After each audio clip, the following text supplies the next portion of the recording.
बंदी छोड़ सतगुरु रामपाल जी परमेश्वर जी की जय हो। परमपिता परमात्मा सारी सृष्टि के रचनहार कुल मालिक असंख्य ब्रह्मांडों के स्वामी जगत गुरु तीनों लोकों में प्रवेश करके सबका धारण पोषण करने वाले राजाधीराज आत्माधार नाथों के नाथ देवों के देव महादेव सर्वेश्वर महेश्वर मृत्युंजय अजरो अमर आदि अनादि सनातनी प्रभु जगत पिता जगदीश्वर श्री श्री 1008 की उपाधि के वास्तविक अधिकारी अकाल मूर्त सौद स्वरूपी राम वासुदेव सर्वगतम ब्रह्म परम पूज्य प्रथम पूज्य परम संत परम पुरुष परम धनी परम दयालु सत्य कबीर हक्का कबीर अल्लाहु कबीर अल्लाहु अकबर बाखबर अल्लाह ताला जगत के तारणहार जगत के मुक्तिदाता जगत के जगन्नाथ हारे के सहारे हिंदुओं के राम मुसलमानों के अल्लाह सिखों के वाहिगुरु ईसाइयों के मसीह दया के सागर दयानिधि करुणा के सागर करुणानिधि स्वयंभू परिभू संकट मोचन कष्ट हरण मंगल करण दुख भंजन अविगत कबीर निर्विकार निर्विषम परमात्मा अलय अलेख सतगुरु आदि अनादि सतगुरु असली मर्यादा पुरुषोत्तम असली राम असली कृष्ण असली घनश्याम असली मुरारी राजाओं के राजा महाराजाओं के महाराजा शहंशाहों के शहंशाह सम्राटों के सम्राट भगवानों के भगवान अल्लाहों के अल्लाह प्रभुओं के प्रभु मसीहाओं के मसीह सच्चे वाहिगुरु बाबाओं के बाबा पीरों के पीर सेठों के सेठ जगत सेठ सावड़सा सेठ सर्वगुण संपन्न अनंत कोटि कलाओं के स्वामी अनंत कोटि ब्रह्मांडों के नायक योगियों में महायोगी ध्यानियों में महाध्यानी सिद्धों में परम सिद्ध ज्ञानियों में तत्वज्ञानी ब्रह्म ज्ञानी महाज्ञानी परम ज्ञानी सर्वश्रेष्ठ ज्ञानी विज्ञानी युवा कबीर समर्थ कबीर असमवात अमित ओजा सच्चे रहनुमा करीम अल्लाह सुभान अल्लाह दुनिया के अंतिम पैगंबर 8 सितंबर 1951 से गांव धनाना जिला सोनीपत हरियाणा भारतवर्ष की पावन भूमि पे प्रकट रियल कल की भगवान श्री नारायण साकार हरि श्री बाबा साहिब नूर अनंत परमात्मा सच्चे दरवेश सच्चे बाखबर संत श्रोमणी सतगुरु रामपाल जी परमेश्वर जी के चरण कमल में साध संगति से जुड़े हुए देश विदेश से आप और हम सभी सत्सेवक भाई बहनों का अनंत कोटि दंडवत प्रणाम। सत्साई भाई और बहनों, बहुत बड़ी दया बहुत बड़ी मेहर पूज्य गुरुदेव भगवान की परमेश्वर रामपाल जी की, जिनके शुभ आशीर्वाद से विशेष आशीर्वाद से विशेषकर हिंदू समाज से जुड़े हुए श्रद्धालुओं को भाई बहनों को हिंदू धर्म के विषय में सनातन के विषय में हिंदू शास्त्रों के विषय में बहुत ही अच्छी और गहरी गहरी जानकारियाँ प्राप्त हो रही हैं। भाई और बहनों, ये पवित्र पुस्तक हिंदू साहिबान नहीं समझे गीता वेद पुराण सतगुरु रामपाल जी ने अपने कर कमल से लिखकर विश्व के मानव पर एक बहुत बड़ा उपकार किया है। विशेषकर हिंदू समाज से जुड़े भाई बहनों को अध्यात्म के विषय में इस पुस्तक को पढ़कर समझकर बहुत कुछ जानने को मिलेगा। तो भाई और बहनों, इसी पुस्तक पर आज हमारा 6 नंबर का वीडियो है। प्रत्येक वीडियो में गुरुदेव के आशीर्वाद से हमें बहुत गहरी जानकारी प्राप्त हो रही है। आज के वीडियो में परमेश्वर हमें इस पुस्तक में लिखकर समझा रहे हैं कि किस प्रकार से जैन धर्म के प्रथम तीर्थकर ऋषभ देव जी ने सतयुग में अपने पिता अंतिम कुलकर नाभिराज के बाद शास्त्र विरुद्ध साधना वेद विरुद्ध साधना करनी प्रारंभ कर दी थी। और ऋषभ देव जी ने वेद विरुद्ध साधना के बाद जो प्रथम नाम उपदेश दिया था वो अपने पौत्र मारीची को दिया था। और वही मारीची वाली आत्मा आगे चलकर जैन धर्म में 24वां तीर्थकर महावीर जैन बना। यानी विचार करने की बात है कि ऋषभ देव जी से उपदेश प्राप्त करके मारीची वाली आत्मा आगे चलकर महावीर जैन बना। तो सोचिए, जब ऋषभ देव जी ने सतयुग में ही वेद विरुद्ध साधना प्रारंभ कर दी थी, तो भला महावीर जैन के पास में कौन सी वेदों के अनुसार साधना रही होगी और कैसे महावीर जैन के बताए अनुसार साधना करके वर्तमान का जैन समाज सद्गति को प्राप्त हो सकता है। और महावीर जैन वाली आत्मा यानी मारीची के जीव ने महावीर जैन बनने तक के सफ़र में किन किन योनियों को भोगा, कितनी बार नरक में गया, कितनी बार स्वर्ग में गया, कितनी बार देवता बना, कितनी बार पशु बना, कितनी बार पक्षी बना, जो आज हम इस पवित्र पुस्तक में पढ़ने जा रहे हैं।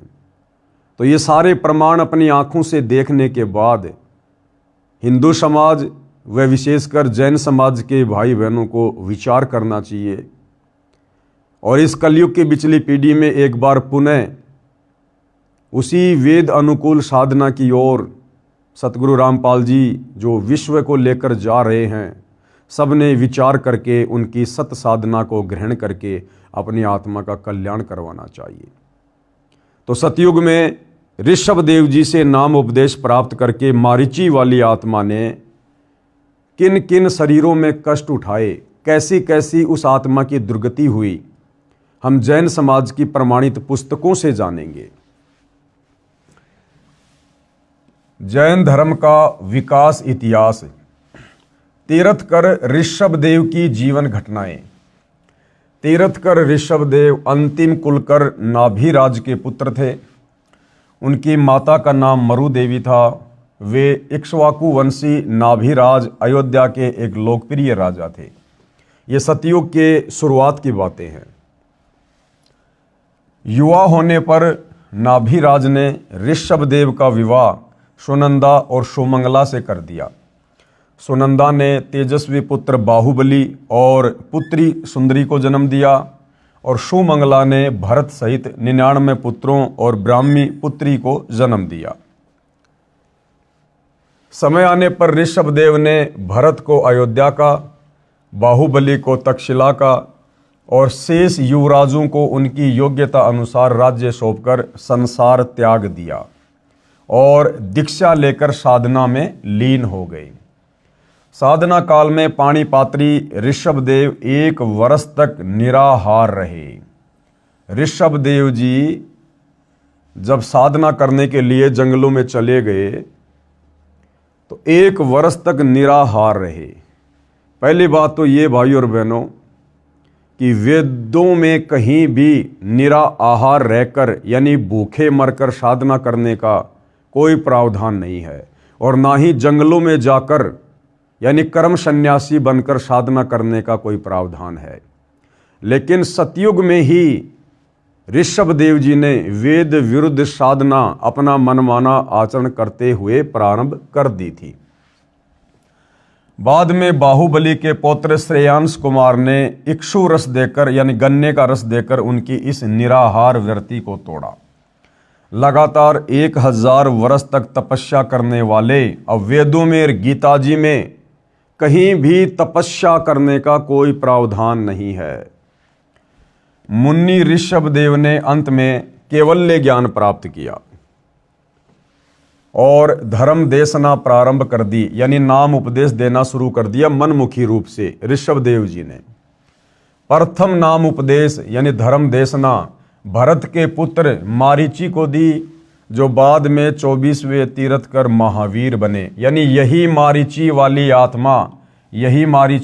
आत्मा आगे चलकर जैन धर्म में 24वें तीर्थकर महावीर जैन बने। प्रमाण के लिए पेश है जैन संस्कृति कोश के मुख्य पृष्ठ तथा पृष्ठ 175 व 177 की फोटोकॉपी। ये प्रमाणों के साथ में आप भाई बहनों के सामने पेश किया जा रहा है। एनसाइक्लोपीडिया ऑफ जैनिज्म, जैन संस्कृति कोश, प्रथम भाग, जैन इतिहास, संस्कृति कला एवं पुरातत्व, प्रोफेसर भागचंद्र जैन भास्कर। कहाँ से ये प्रकाशक है, प्राप्ति स्थान, कहाँ कहाँ ये पुस्तक मिलती है, सब कुछ उनके फ़ोन और फैक्स नंबर लिखे हुए हैं। और कहाँ लिखा हुआ इस पुस्तक में, ये सब कुछ आपको यहाँ पर देखने को मिल जाएगा।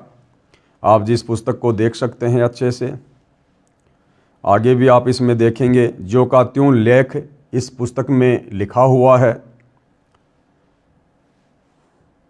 जैन धर्म का विकास इतिहास पिछले अध्याय में हमने जैन धर्म की मूल विशेषताओं की ओर संकेत करते हुए उसके उद्भव का उल्लेख किया था। ये सब कुछ लिखा हुआ है और यहाँ पर है तीरथकर ऋषभदेव की जीवन घटनाएं।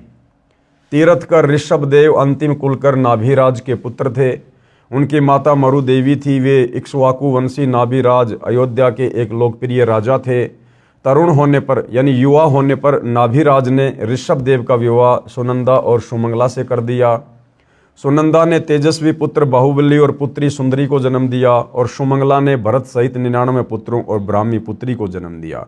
यानी पूज्य गुरुदेव भगवान ने अपनी पवित्र पुस्तक में जो लेख लिखा है ज्यों का त्यों जैन समाज की इस पुस्तक में लिखा हुआ है कि ऋषभदेव सतयुग में अयोध्या के राजा थे और किस प्रकार से उन्होंने वेद विरुद्ध साधना शुरू की। बिल्कुल साफ साफ लिखा हुआ, देखिएगा।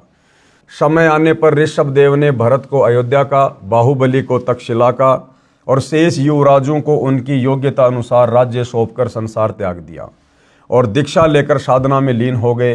साधना काल में पाणिपात्री ऋषभदेव 1 वर्ष तक निराहार रहे, यानी उन्होंने कुछ भी नहीं खाया पिया। बाद में बाहुबली के पौत्र श्रेयंस कुमार ने इक्षु रस देकर उनकी इस निराहार व्यर्ति को तोड़ा। लगातार 1000 वर्ष तक तपस्या करने वाले मुनि ऋषभदेव ने अंत में केवल्य ज्ञान प्राप्त किया और धर्म देशना प्रारंभ की। प्रथम धर्म देशना यानी नाम उपदेश भरत के पुत्र मारीची को दी, जो बाद में 24वें तीरथकर महावीर जैन बने। ये सब कुछ जैन समाज की पुस्तकों में लिखा हुआ है। कहने का मतलब है कि जो बातें पूज्य गुरुदेव भगवान हमें इस पवित्र पुस्तक हिंदू साहिबान नहीं समझे, गीता वेद पुराण, इसमें जो लिखा है वो शब्दा शब्द सत्य है। किसी को किसी प्रकार की कोई शंका ना हो। अब हम अपने मुख्य पॉइंट पर आते हैं। हिंदू साहिबान नहीं समझे गीता वेद पुराण। वेदों वाली साधना यानी जो श्रीमद् भगवत गीता के रूप में द्वापर के अंत में बताई है, यह सतयुग के लगभग 1 लाख वर्ष बीत जाने पर नष्ट हो गई थी। यानी नाभिराज तक वेदों के अनुसार साधना हुआ करती थी, लेकिन नाभिराज के बाद उनके जो बेटे थे, जो पुत्र थे ऋषभदेव, उन्होंने फिर वेद विरुद्ध साधना करनी शुरू कर दी थी। मनमाना आचरण करना शुरू कर दिया था। यानी सनातन का धीरे धीरे पतन ऋषभदेव के बाद शुरू हो चुका था, यानी लुप्त हो गई थी। ऋषिजन व अन्य साधक मनमाना आचरण करने लग गए थे, जो गीता अध्याय 16 श्लोक 23 में व्यर्थ कहा है। इसका प्रमाण है राजा ऋषभदेव व मरीचि। राजा नाभिराज के पुत्र राजा ऋषभदेव राज त्याग कर मनमाना आचरण करने लगे। 1 वर्ष तक निराहार रहे, भूखे रहे, यानी बिल्कुल खाना नहीं खाया। उनके पौत्र यानी ग्रांडसन बाहुबली के पुत्र श्रेयांश ने उनका व्रत खुलवाया गन्ने का रस पिलाकर। फिर 1000 वर्ष तक घोर तप किया, जो कि वेद विरुद्ध साधना है, गीता के विरुद्ध साधना है तप करना। उसके पश्चात धर्म देशना यानी दीक्षा देनी प्रारंभ कर दी, वो भी मनमुखी रूप से। धर्म देशना अपने पौत्र भरत के पुत्र मारीची को दी और यही मारीची आगे चलकर महावीर जैन बने। यही मारीची वाली आत्मा जैन धर्म के 24वें तीरथकर महावीर वर्धमान हुए। ऋषभदेव जी 1 वर्ष निराहार रहे, फिर जंगल में जाकर 1000 वर्ष तक तप किया। जंगल में जाकर 1000 साल तक तप किया। मारीची ने वही साधना की जो उसके गुरु व दादाजी ऋषभदेव ने स्वयं की थी, यानी ऋषभदेव जी ने वेद विरुद्ध साधना की थी और वही साधना उसके पौत्र मारीची ने शुरू कर दी तथा वही मारीची को बताई थी। गीता अध्याय 6 श्लोक 16 में कहा है कि हे भारत, योग यानी साधना न तो बिल्कुल न खाने वाले की, न अधिक खाने वाले की, न अधिक जागने वाले की और न अधिक सोने वाले की सफल होती है। अब भाइयों और बहनों, गीता का ज्ञान देने वाला भगवान ये ब्रह्म गीता जी में क्या कह रहा है अर्जुन को कि हे अर्जुन, जो व्यक्ति बिल्कुल भी भोजन नहीं करता है और भक्ति भी करता है, उसकी भक्ति साधना कभी सफल नहीं होती। तो बिल्कुल न खाने का मतलब है व्रत करना। तो ऋषभ देव जी ने वेद विरुद्ध साधना की, 1 वर्ष तक निराहार रहे, उन्होंने व्रत किया, कुछ भी नहीं खाया। यानी वेद विरुद्ध साधना, गीता के विरुद्ध साधना, यानी निराहार रहने वाले की भक्ति व्यर्थ है। गीता अध्याय 17 श्लोक 5 और 6 में कहा है कि जो मन कल्पित घोर तप को तपते हैं, जो व्यक्ति मन कल्पित यानी मनमाना आचरण करते हुए घोर तप करते हैं, जैसे एक पैर पे खड़ा हो जाना, पैदल यात्रा करना, कावड़ लेके आना, ये सब मन कल्पित घोर तप की श्रेणी में आते हैं। तो गीता का ज्ञान देने वाला भगवान ब्रह्म, जिसे हिंदू समाज श्री कृष्ण के नाम से जानता है, पहचानता है और उसी को सुप्रीम गॉड मानता है, तो भाई वही गीता का ज्ञान देने वाला भगवान ब्रह्म कह रहा है गीता अध्याय 17 श्लोक 5 और 6 में कि जो मन कल्पित घोर तप को तपते हैं। और भाई आज वर्तमान में पूरा का पूरा हिंदू समाज मन कल्पित साधना में लगा हुआ है। वे शरीर में स्थान स्थान पर विराजमान शक्तियों व अन्य जीवों को, जो शरीर में जीवाणु हैं, उनको तथा मुझे दुखी करने वाले हैं, पीड़ा देने वाले हैं, उनको असुर स्वभाव के जान, यानी उनको राक्षस प्रवृत्ति के जान। कहाँ लिखा है? गीता अध्याय 17 श्लोक 5 और 6 में।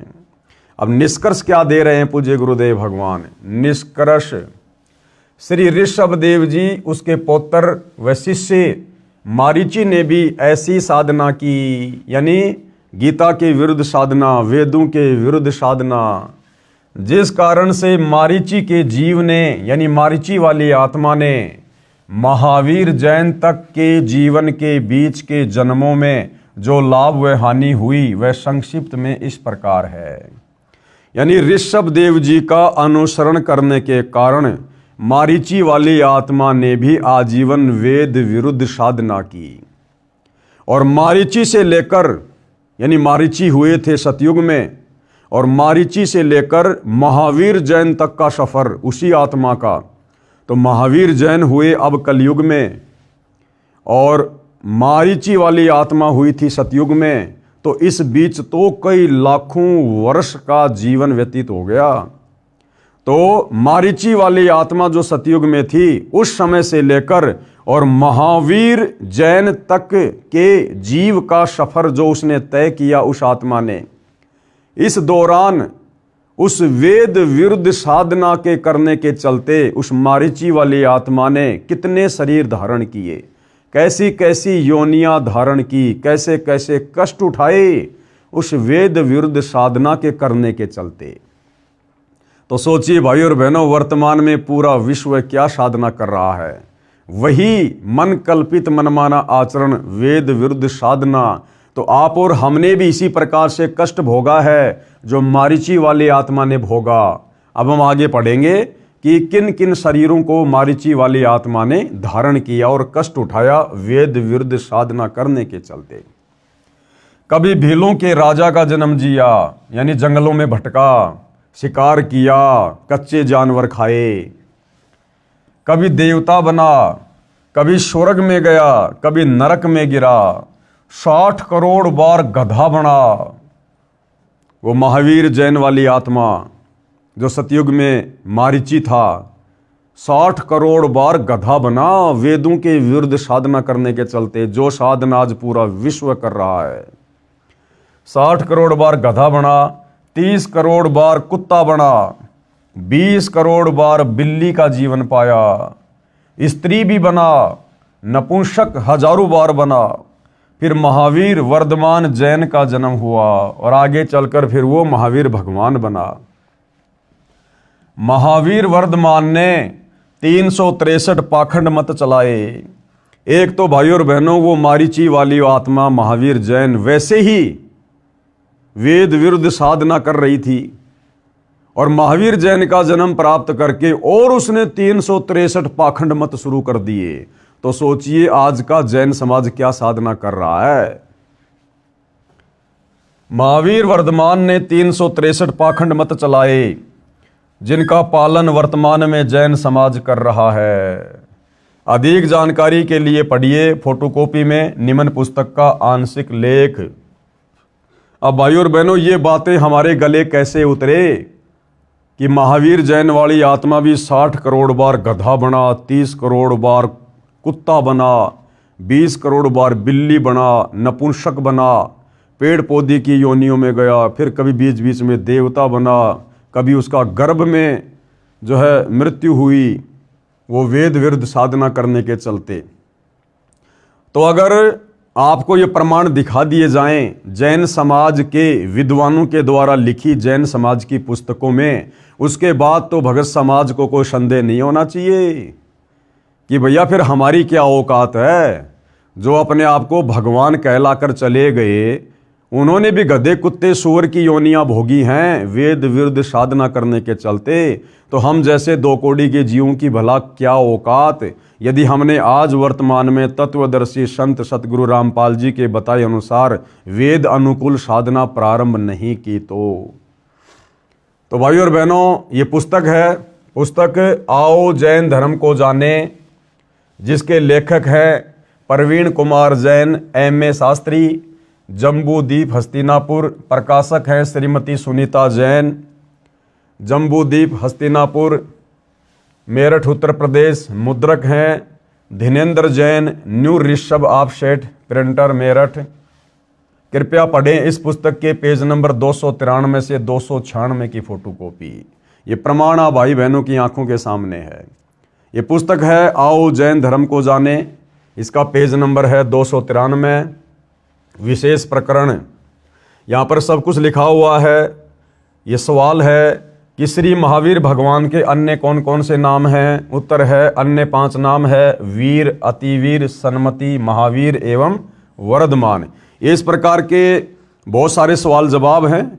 हम अपने मुख्य पॉइंट पर चलते हैं, पेज नंबर 294 पर। ये आ गया भाइयों और बहनों पेज नंबर 294। पुस्तक है आओ जैन धर्म को जाने। इसमें यह प्रश्न है कि श्री महावीर भगवान के जीवन का कथन कहाँ से प्रारंभ हुआ। यानी महावीर भगवान जो जैनियों के 24वें तीर्थ कर रहे हैं, उनकी आत्मा की शुरुआत कहाँ से हुई। उत्तर पुरूरवा नामक भील की पर्याय से। प्रश्न, पुरूरवा भील कौन था और उसने क्या किया। उत्तर, पुष्कलावती देश की पुंडरी किरणी नगरी में वह भीलों का राजा था। उसने सागर सैन मुनिराज से मध्य मास मधु का त्याग व्रत लिया था, जिसे जीवन पर्यंत पालन किया। ठीक है, आगे फिर मारीची वाली आत्मा कहाँ गई। प्रश्न, श्री महावीर भगवान का जीव पुरूरवा भील की पर्याय से कहाँ गया। उत्तर, पहले 100 धर्म स्वर्ग में 1 सागर की आयु वाला देव हुआ। प्रश्न, पहले स्वर्ग के बाद श्री महावीर भगवान का जीव किस पर्याय में गया। उत्तर, भरत चक्रवर्ती की रानी अनंतमती से मारीची नामक ज्येष्ठ पुत्र हुआ। यानी सतयुग में फिर इसका जन्म हुआ भाई और बहनों, राजा ऋषभ राज के पोते के रूप में।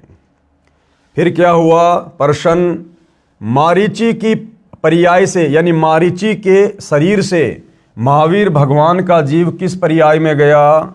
उत्तर, ब्रह्म स्वर्ग में देव हुआ। अब सतयुग से महावीर जैन के जीव की यात्रा शुरू होती है। यानी मारीची ने, जो कि आगे चलकर महावीर जैन बना, तो मारीची ने सतयुग में अपने दादा ऋषभ देव से नाम उपदेश लिया और भक्ति शुरू की।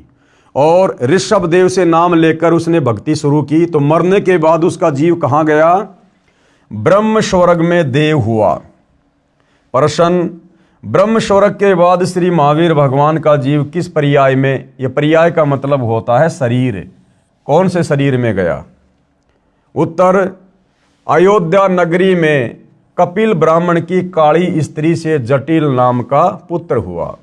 फिर प्रश्न है, जटिल की पर्याय से यानी शरीर से श्री महावीर भगवान का जीव किस पर्याय यानी शरीर में गया। उत्तर मिला, 100 धर्म स्वर्ग में 1 सागर की आयु वाला देव हुआ। आगे प्रश्न किया है, 100 धर्म स्वर्ग से निकलकर श्री महावीर भगवान का जीव किस पर्याय में गया। उत्तर, इसी भरत क्षेत्र में सुतिका नामक गांव में अग्निभूत ब्राह्मण की गौतम स्त्री से अग्निशय नामक पुत्र हुआ। आगे प्रश्न किया है, अग्निशय की पर्याय से श्री महावीर भगवान का जीव किस पर्याय में गया? उत्तर मिला स्वर्ग में गया। प्रश्न, स्वर्ग की पर्याय से श्री महावीर भगवान का जीव किस पर्याय में गया? उत्तर, भरत क्षेत्र के मंदिर नामक ग्राम में गौतम ब्राह्मण की कौशिकी पत्नी से अग्निमित्र नाम का पुत्र हुआ। यानी मारीची वाली आत्मा के बार बार जन्म होते आ रहे हैं, मोक्ष नहीं हुआ, बार बार जन्म और मृत्यु होती आ रही है। जैसे कि गीता का ज्ञान देने वाले ब्रह्म ने गीता में पहले ही कहा है कि अर्जुन, तेरे और मेरे बहुत जन्म हो चुके हैं, तू और मैं और ये राजा लोग पहले भी थे, आज भी हैं और आगे भी होंगे। यानी ब्रह्म की साधना करते करते ये जीव कभी भी पूर्ण मुक्ति को प्राप्त नहीं हो सकता, जन्म और मरण के चक्कर से पीछा नहीं छुड़वा सकता। प्रश्न, अग्निमित्र की पर्याय से श्री महावीर भगवान का जीव कहाँ गया? उत्तर मिला महेंद्र स्वर्ग में गया। प्रश्न, महेंद्र स्वर्ग से श्री महावीर भगवान का जीव कहाँ गया? उत्तर, मंदिर नगर में सालकाय ब्राह्मण की पत्नी से भारद्वाज नाम का पुत्र हुआ।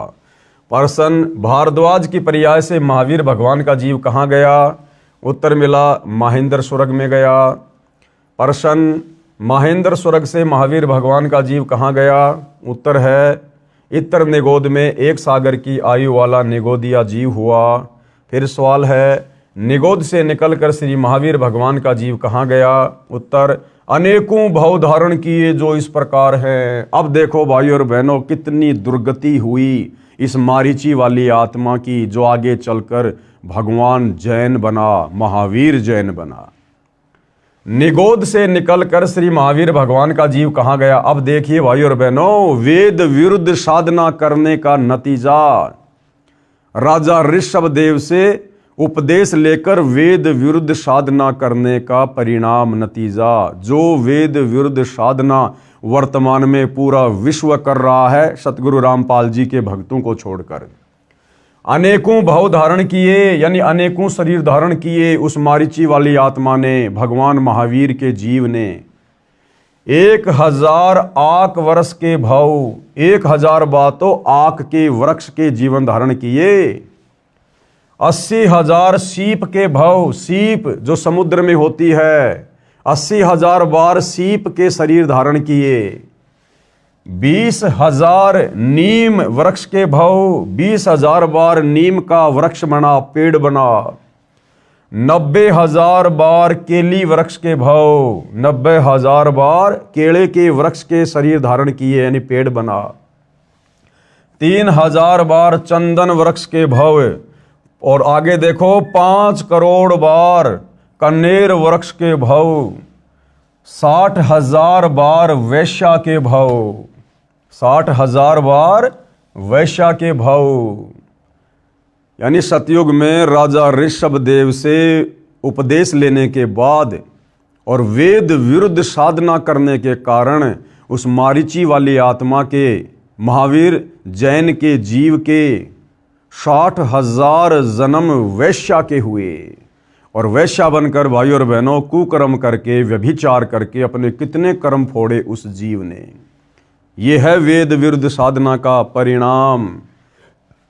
60,000 बार वैश्या के भाव, 5 करोड़ बार शिकारी के भाव, 5 करोड़ बार शिकारी बना। अब शिकारी तो भाई और बहनों एक जीवन में ही लाखों जीवों की हत्या करके अनगिनत पाप अपने सिर पर रख लेता है। और वो मारीची वाली आत्मा वेद विरुद्ध साधना करने के कारण, गीता विरुद्ध साधना करने के कारण, शास्त्रों के विरुद्ध साधना करने के कारण, तत्वदर्शी संत के अभाव में 5 करोड़ बार शिकारी के जीवन भोगे। 20 करोड़ बार हाथी के भाव, वो मारीची वाली आत्मा 20 करोड़ बार हाथी बना, 20 करोड़ बार। 60 करोड़ बार गधे के भाव। अब जैनियों का भगवान महावीर, वही आत्मा मारीची वाली 60 करोड़ बार गधे के जीवन भोगे, गधे के। 60 करोड़ बार गधे के भाव। अब गधे का तो भाई और बहनों एक जीवन ही बड़ा विचलित कर देने वाला है। गधे की क्या दुर्गति होती है, सारा दिन उसका मालिक कमर तोड़ मेहनत करवाता है और उसको घर पर खाने को भी कुछ नहीं देता है, कान पकड़ के घर से बाहर कर देता है। बाहर वो गधा उन कुर्डियों पर वो गंदगी खाता हुआ फिरता है। गधे की कमर में जख्म हो जाता है इतना सामान ढोने के कारण, और फिर कौवा उसकी पीठ पर बैठकर उसके मांस को नोचता है। वो जीव कितना दुखी होता है। और 60 करोड़ बार गधा बना महावीर जैन का जीव, वो मारीची वाली आत्मा। क्यों? वेद विरुद्ध साधना करने के कारण, मनमानी पूजा पाठ साधना करने के कारण। भाई और बहनों, वर्तमान का हिंदू समाज क्या कर रहा है? टोटली वेद विरुद्ध साधना, पूरा विश्व है। इसीलिए तो 84 लाख योनियों में गधे, कुत्ते, सूअर, इन पशु पक्षियों की, कीट पतंगों की इतनी ज़्यादा संख्या हो गई है। वेद विरुद्ध साधना करने के कारण और उल्टे सीधे कर्म कुकर्म व्यसन करने के कारण सूअर के जन्म, कुत्ते के जन्म, एक कुतिया एक बार में 8-8, 10-10 बच्चों को जन्म देती है।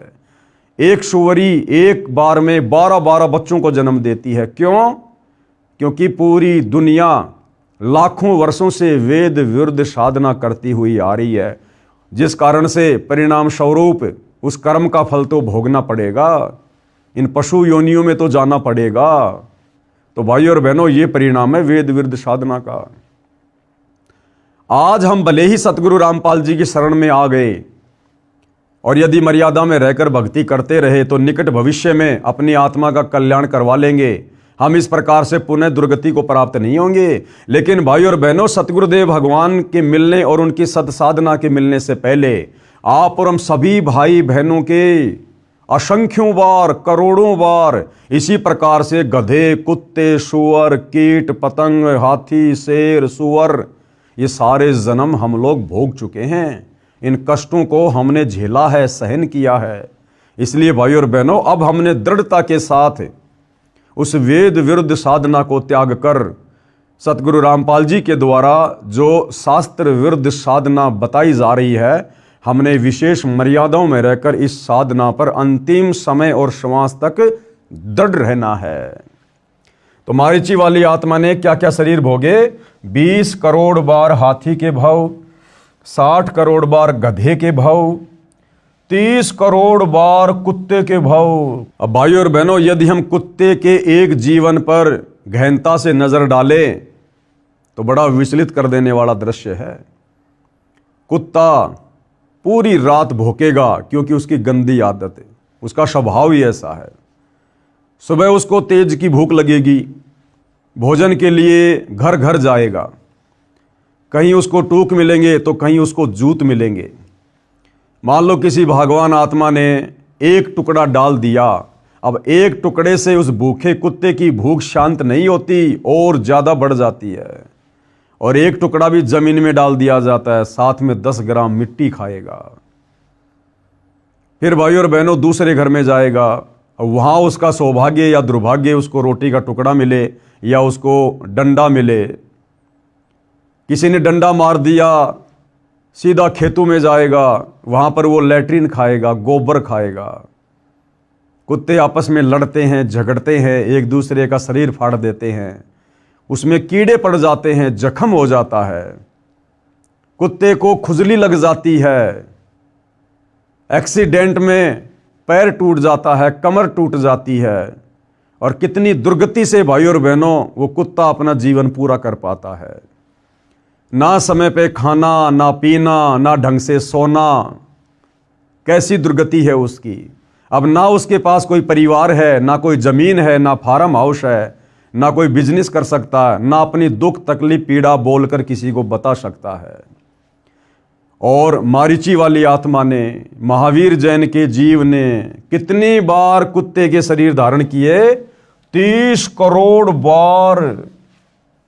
60 करोड़ बार नपुंसक के भव, 60 करोड़ बार हिजड़ा बना, 60 करोड़ बार, और 20 करोड़ बार स्त्री के भव, 90 लाख बार धोबी के भव, 8 करोड़ बार घोड़े के भव, 8 करोड़ बार घोड़ा बना, 20 करोड़ बार बिल्ली के भव, 60 लाख बार गर्भपात में मरण, और 60 लाख बार वो मारीची वाली आत्मा वेद विरुद्ध साधना करने के कारण, मनमानी भक्ति साधना करने के कारण, और 60 लाख बार गर्भपात से मरण यानी मां के पेट में ही उसकी मृत्यु हो गई, और 80 लाख बार देव पर्याय को प्राप्त हुआ। अब क्या करेंगे उस देवता के शरीर को जो 60 करोड़ बार 30 करोड़ बार गधे कुत्ते के शरीर भोगने पड़ रहे हैं।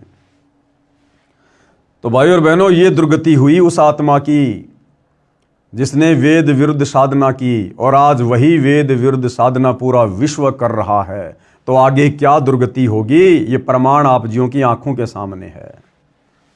उपरोक्त भवों को प्राप्त करने के बाद यानी उपरोक्त सारे शरीर भोगने के बाद गधे कुत्ते के श्री महावीर भगवान ने किस पर्याय को प्राप्त किया?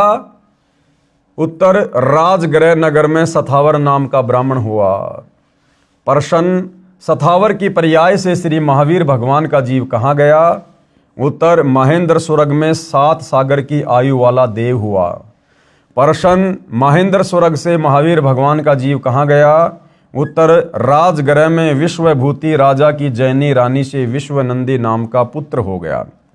प्रश्न, विश्वनंदी पर्याय से निकलकर श्री महावीर भगवान का जीव कहाँ गया? महाशुक्र स्वर्ग में देव हुआ। प्रश्न, महाशुक्र स्वर्ग से निकलकर महावीर भगवान का जीव कहाँ गया? उत्तर त्रिपष्ट नामक नारायण हुआ। प्रश्न, त्रिपष्ट नारायण से श्री महावीर भगवान का जीव कहाँ गया? उत्तर 7वें नरक में, 7वें नरक में गया। फिर वो यानी सबसे भयंकर सजा जहाँ मिलती है, थर्ड क्वालिटी का नरक, 7वें नरक में गया। प्रश्न, 7वें नरक से श्री महावीर भगवान का जीव कहाँ गया? ये पेज नंबर 294 है। आओ जैन धर्म को जाने, ये पुस्तक। सिंहगिरी पर्वत पर सिंह हुआ, पुनः प्रथम नरक में गया। प्रश्न, प्रथम नरक से निकलकर श्री भगवान महावीर का जीव कहाँ गया? हिमवान पर्वत शिखर पर सिंह हुआ, यहाँ पर उसे अजितंजय एवं अमित गुण नामक मुनिराज ने संबोधित किया। प्रश्न, सिंह का जीव किस पर्याय में गया? सौधर्म स्वर्ग में सिंह केतु नाम का देव हुआ। सिंह केतु का जीव किस पर्याय में गया? कनक प्रभु नगर में राजा नकपुंख विद्याधर और रानी कनकमाला से कंकोज्वल नाम का पुत्र हुआ। फिर कनकोज्वल आगे किस पर्याय में गया? 7वें स्वर्ग में देव हुआ। 7वें स्वर्ग से श्री भगवान महावीर का जीव कहाँ गया? अयोध्या नगरी में राजा वज्रसेन की शीलवती रानी से हरिसेन नाम का पुत्र हुआ। ये उसके बहुत सारे जन्म लिखे हुए हैं भाई और बहनों। और अंत में फिर वो जीव कहाँ गया? अंत में देखिएगा, पुष्कोत्तर विमान में देव हुआ। तदंतर 24वें तीर्थ कर श्री महावीर भगवान हुए। अपनी इतनी दुर्गति करवाकर, इतने कष्ट उठाकर, गधे के, कुत्ते के, घोड़े के, नपुंसक के, धोबी के, वृक्षों के ये शरीर भोगने के बाद और अंत में वो मारीची वाली आत्मा फिर क्या बना? अंत में 24वें तीर्थ कर श्री महावीर भगवान हुए। अभी भी भगवान, कितनी बार गधा बना, कुत्ता बना, उसके बाद भी भगवान। प्रश्न, श्री महावीर भगवान के जीव ने कितने पाखंड मत चलाए? अब देखो भाई और बहनों, ये पुस्तक सतगुरु रामपाल जी ने नहीं लिखी है, जैन समाज के विद्वानों ने लिखी है और पूरे जैन समाज को स्वीकार्य है। और क्या लिखा जा रहा है कि श्री महावीर भगवान के जीव ने कितने पाखंड मत चलाए? 363 पाखंड मत चलाए। पहली बात तो वो मारीची वाली आत्मा वेद विरुद्ध साधना करने के चलते खुद कितना दुखी हुआ, कितना परेशान हुआ। और आगे चलकर जब वो मारीची वाली आत्मा महावीर जैन बना, उसने और 363 पाखंड मत चला दिए।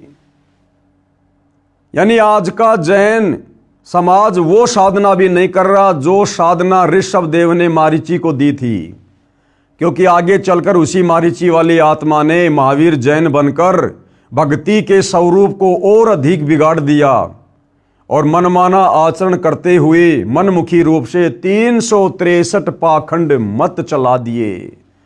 तो भाइयों और बहनों, यदि सतगुरु रामपाल जी की शरण में आकर जैन समाज के भाई बहनों ने, हिंदू समाज ने, विश्व के मानव समाज ने यदि ये सत्य साधना दोबारा शुरू नहीं की, तो इससे भी भयंकर दुर्गति आत्माओं की होगी निकट भविष्य में। श्री महावीर भगवान के जीव ने कितने पाखंड मत चलाए? 363 पाखंड मत चलाए। खुद जैन समाज के विद्वान अपनी कलम से लिख रहे हैं। ऊपर लगी फोटोकॉपी पुस्तक आओ जैन धर्म को जाने की है। 3रा अध्याय, हिंदू साहिबान नहीं समझे गीता वेद पुराण, इसका 3रा अध्याय। पवित्र हिंदू समाज में प्रचलित गीता तथा वेदों के विपरीत साधना कैसे प्रवेश हुई। अब देखो भाइयों और बहनों, बार बार गुरुदेव भगवान जोर देकर हमें यही समझाना चाह रहे हैं कि भाई ये वेद विरुद्ध साधना, सनातन विरुद्ध साधना, ये कब शुरू हुई, कैसे शुरू हुई? क्योंकि भाइयों और बहनों, जब तक ये सच्चाई हमारे हृदय में प्रवेश नहीं करेगी, हमारा मन इन बुराइयों को छोड़ने से पीछे नहीं हटेगा, ये वेद विरुद्ध साधना से हटने को पीछे नहीं होगा। इसलिए हमने बारंबार इस सच्चाई को पढ़ना पड़ेगा, अपने हृदय में जमाना पड़ेगा कि पवित्र हिंदू समाज में यानी सनातन धर्म में ये वेद विरुद्ध और गीता विरुद्ध साधना कैसे प्रचलन में आई, कैसे भक्ति का स्वरूप बिगड़ा।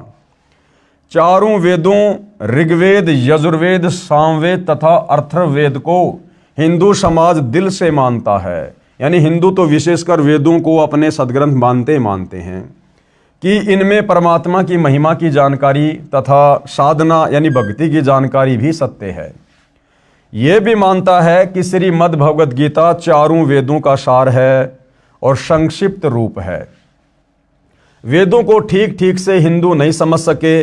कारण यह था कि वेदों का ज्ञान राजा नाभिराज यानी ऋषभदेव के पिता के बाद नष्ट हो गया था। यानी सतयुग 1 लाख वर्ष बीतने के बाद धीरे धीरे ऋषभदेव के बाद वेद विरुद्ध साधना शुरू हो चुकी थी।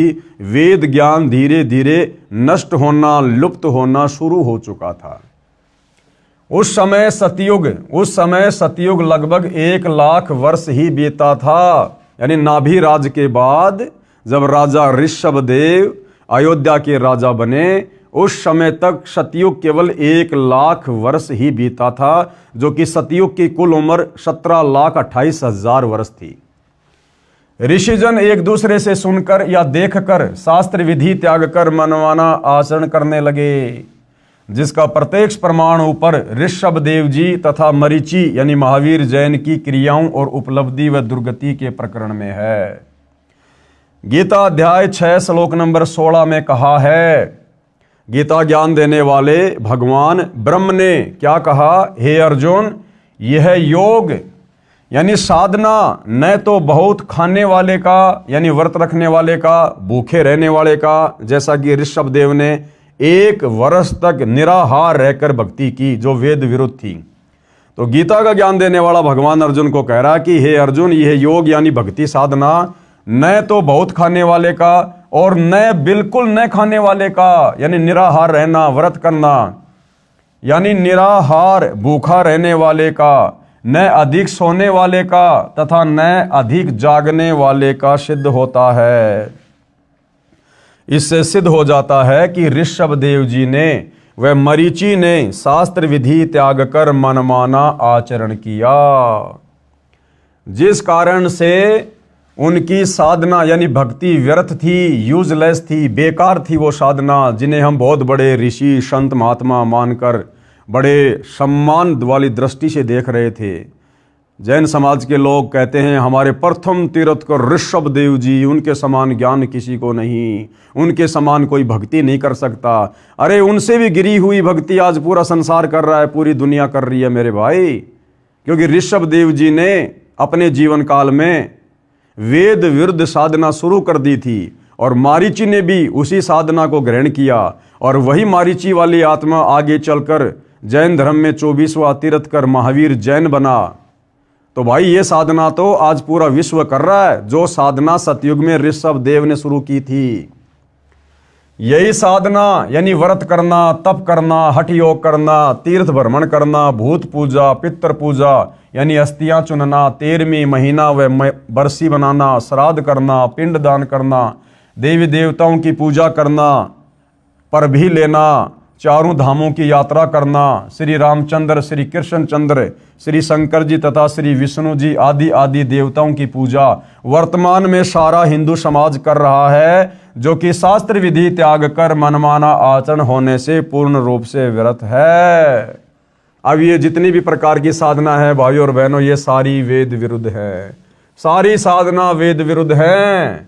इन साधनाओं के करते रहने से जो दुर्गति मारीची वाली आत्मा की हुई, वही दुर्गति निकट भविष्य में इस प्रकार की साधना करने वाले विश्व के मानव समाज की निश्चित है। उसके बाद गीता अध्याय 4 श्लोक 1 व 2 को फिर पढ़ते हैं। अब ये ज्ञान धीरे धीरे कैसे सतयुग से लुप्त हो गया, कैसे वेद विरुद्ध साधना शुरू हो गई, ये गीता का ज्ञान देने वाला ब्रह्म गीता जी अध्याय 4 श्लोक नंबर 1 और 2 में समझा रहा है अर्जुन को। गीता ज्ञान देने वाले ने कहा है, मैंने यह योग यानी ये भक्ति साधना वेदों वाली यानी गीता वाला ज्ञान जो वेद ज्ञान है, कश्यप के पुत्र सूर्य को दिया था। सूर्य ने अपने पुत्र मनु को दिया, मनु ने अपने पुत्र इक्ष्वाकु को दिया सतयुग में, और इक्ष्वाकु ने अपने वंशजों यानी राजाओं को दिया। फिर इक्ष्वाकु वंशी अंतिम कुलकर राजा नाभिराज तक वेद ज्ञान के आधार से भक्ति रही। राजा नाभिराज का पुत्र ऋषभ देव हुआ। ऋषभ देव ने वेद विधि त्याग कर मनमाना आचरण करना शुरू किया। यानी सतयुग में राजा ऋषभ देव से ही वेद विरुद्ध साधना समाप्त होना शुरू हो चुकी थी। यानी सतयुग में राजा ऋषभ देव के बाद से वेद अनुकूल साधना खत्म और वेद विरुद्ध साधना शुरू हो चुकी थी।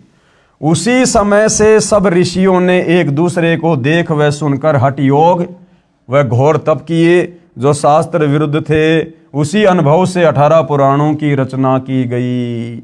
यानी इन पुराणों में वो वेदों वाला ज्ञान नहीं है, क्योंकि जिन ऋषियों ने सुनी सुनाई बातों के आधार से इन पुराणों की रचना की है, वो ऋषि स्वयं वेद विरुद्ध साधना किया करते थे। तो भला उनके अनुभव और उनकी साधना उनके द्वारा लिखे पुराणों में हमें कहाँ से मिलेगी, जब वो ऋषि खुद ही वेदों के विरुद्ध साधना किया करते थे। गीता अध्याय 4 श्लोक 1 और 2 में यह भी स्पष्ट किया है, हे परंतप अर्जुन, ये योग यानी भक्ति, ये गीता वाला ज्ञान, ये वेदों वाला ज्ञान, गीता वाला ज्ञान बहुत काल से नष्ट हो चुका है। यानी सतयुग के 1 लाख वर्ष बाद से ये गीता और वेदों वाला ज्ञान नष्ट हो चुका है, लुप्त प्राय हो गया। अब निष्कर्ष क्या निकलता है इसका, इसके निष्कर्ष की ओर हम बढ़ेंगे। वेद ज्ञान का अभाव नाभिराज के बाद, यानी सतयुग में नाभिराज के समय तक भाई और बहनों वेदों के अनुसार साधना होती थी, लेकिन नाभिराज के बाद जब उनके पुत्र ऋषभ देव अयोध्या के राजा बने तो ऋषभ देव ने फिर मनमाना आचरण करना शुरू कर दिया था, वेद विरुद्ध भक्ति साधना करनी शुरू कर दी थी। वेद ज्ञान का अभाव नाभिराज के बाद सतयुग में हो गया था, यह ऊपर प्रमाणित कर दिया है। ऋषियों ने शास्त्र विधि त्याग कर यानी वेदों वाली साधना को त्याग कर अपनी इच्छा से मनमाना आचरण किया, यह अनुभव पुराणों में लिखा है और उन्हीं ऋषियों का अनुभव इन पुराणों में लिखा हुआ है। गीता अध्याय 16 श्लोक 23 और 24 में स्पष्ट किया है। अब गीता का ज्ञान देने वाला ब्रह्म गीता अध्याय 16 श्लोक नंबर 23 और 24 में क्या कह रहा है? गीता अध्याय 16 श्लोक 23, जो व्यक्ति यानी जो भगत शास्त्र विधि को त्याग कर यानी वेदों और गीता वाली साधना को त्याग कर जो अपनी इच्छा से मनमाना आचरण करता है, हरे रामा हरे कृष्णा राम राम राधे राधे श्याम मिला दे, तीर्थों पर जाना, व्रतों पे जाना, व्रत करना, पैदल यात्रा करना, कावड़ लेके आना, देवी देवताओं की पूजा करना, पितृ पूजा करना, भैरव भूत की पूजा करना, श्राद्ध निकलना, चौराहों की पूजा करना, पेड़ पौधों की पूजा करना, दुनिया भर के मनमाने पाखंड जंतर मंत्र, ये सब वेद विरुद्ध साधना है। तो गीता ज्ञान देने वाला ये भगवान ब्रह्म गीता अध्याय 16 श्लोक 23 में अर्जुन से क्या कह रहा है कि जो व्यक्ति, जो साधक, जो भगत शास्त्र विधि को त्याग कर यानी वेद और गीता में लिखी सत्य साधना को त्याग कर जो अपनी इच्छा से मनमाना आचरण करता है, उसको न तो सुख प्राप्त होता है न सिद्धि प्राप्त होती है, जो कार्य सिद्ध करती है मोक्ष में सहयोगी होती है तथा न उसकी गति यानी मोक्ष होती है। अब बताओ, मारीची की गति नहीं हुई, वेद विरुद्ध साधना करने वाले मारीची की गति नहीं हुई।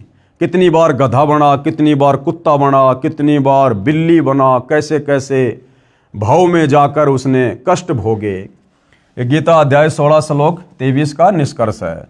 अब गीता अध्याय 16 श्लोक 24 क्या कह रहा है कि फिर हमें क्या करना चाहिए? इससे तेरे लिए अर्जुन कर्तव्य यानी जो भक्ति कर्म करने योग्य हैं और अकर्तव्य जो भक्ति कर्म न करने योग्य हैं, उसके लिए शास्त्र ही प्रमाण है कि भैया ये वेद और गीता ही प्रमाण है कि कौन सी भक्ति करनी चाहिए और कौन सी भक्ति नहीं करनी चाहिए। और गीता जी ने अपना निष्कर्ष बता दिया। गीता ज्ञान देने वाले ब्रह्म ने गीता अध्याय 4 श्लोक नंबर 34 में बता दिया कि अर्जुन, अगर तुझे पूर्ण मोक्ष प्राप्त करना है, शाश्वत स्थान सतलोक में जाना है, तो भाई उस तत्व ज्ञान की प्राप्ति के लिए, उस विशेष ज्ञान की प्राप्ति के लिए तू किसी तत्वदर्शी संत की खोज कर ले। और तत्वदर्शी संत के बताए अनुसार यदि तू सत भक्ति करेगा तो तेरी मुक्ति होगी, तो तेरा मोक्ष होगा। तो भाई और बहनों, वो तत्वदर्शी संत वर्तमान में पृथ्वी पर एकमात्र सतगुरु रामपाल जी हैं, जिनके पास वो तत्व ज्ञान है जिस तत्व ज्ञान के विषय में गीता बोलने वाले ब्रह्म ने अध्याय 4 श्लोक नंबर 34 में निर्देशित किया है। तो गीता अध्याय 16 श्लोक 24 में क्या कहा है कि इससे तेरे लिए अर्जुन कर्तव्य यानी जो भक्ति कर्म करने योग्य हैं और अकर्तव्य जो भक्ति कर्म न करने योग्य हैं, उन सब के लिए शास्त्र ही प्रमाण है। तो शास्त्रोक्त साधना कर यानी शास्त्र विधि के अनुसार साधना कर। ये गीता अध्याय 16 श्लोक 24 का निष्कर्ष है। अब गुरुदेव क्या कह रहे हैं? विशेष यानी इसमें विशेष बात क्या है? जब गीता का ज्ञान बताया गया उस समय द्वापर मात्र 100 वर्ष शेष था, यानी इस कलयुग की शुरुआत में केवल 100 वर्ष ही शेष थे, जिस समय महाभारत के युद्ध में कुरुक्षेत्र के मैदान में गीता जी का ज्ञान बोला गया था। ये वेदों वाला ज्ञान फिर से बोला गया था और ये वेदों के विपरीत साधना होती हुई आ रही है सतयुग से, लाखों वर्ष से। क्या कह रहे हैं गुरुदेव? जब गीता का ज्ञान बताया गया उस समय द्वापर युग मात्र 100 वर्ष बचा हुआ था समाप्त होने में।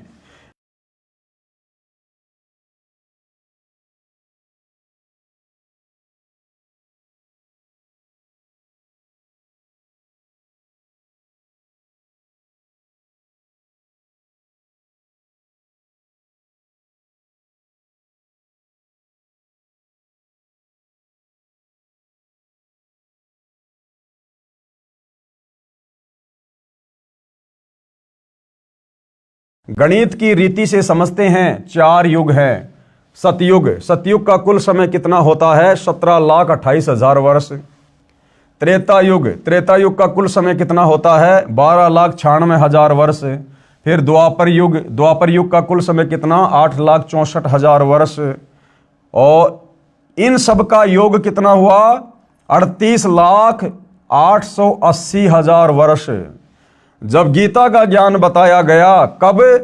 द्वापर के अंत में, तब द्वापर मात्र 100 वर्ष शेष था, यानी द्वापर युग खत्म होने में केवल 100 वर्ष शेष था, बाकी द्वापर भी पूरा बीत चुका था। इसलिए सतयुग के प्रारंभ से यानी 38,08,800 प्लस ये इसमें -100 कर देंगे तो 38,87,900 वर्ष के बाद गीता का ज्ञान बताया गया। नाभिराज राजा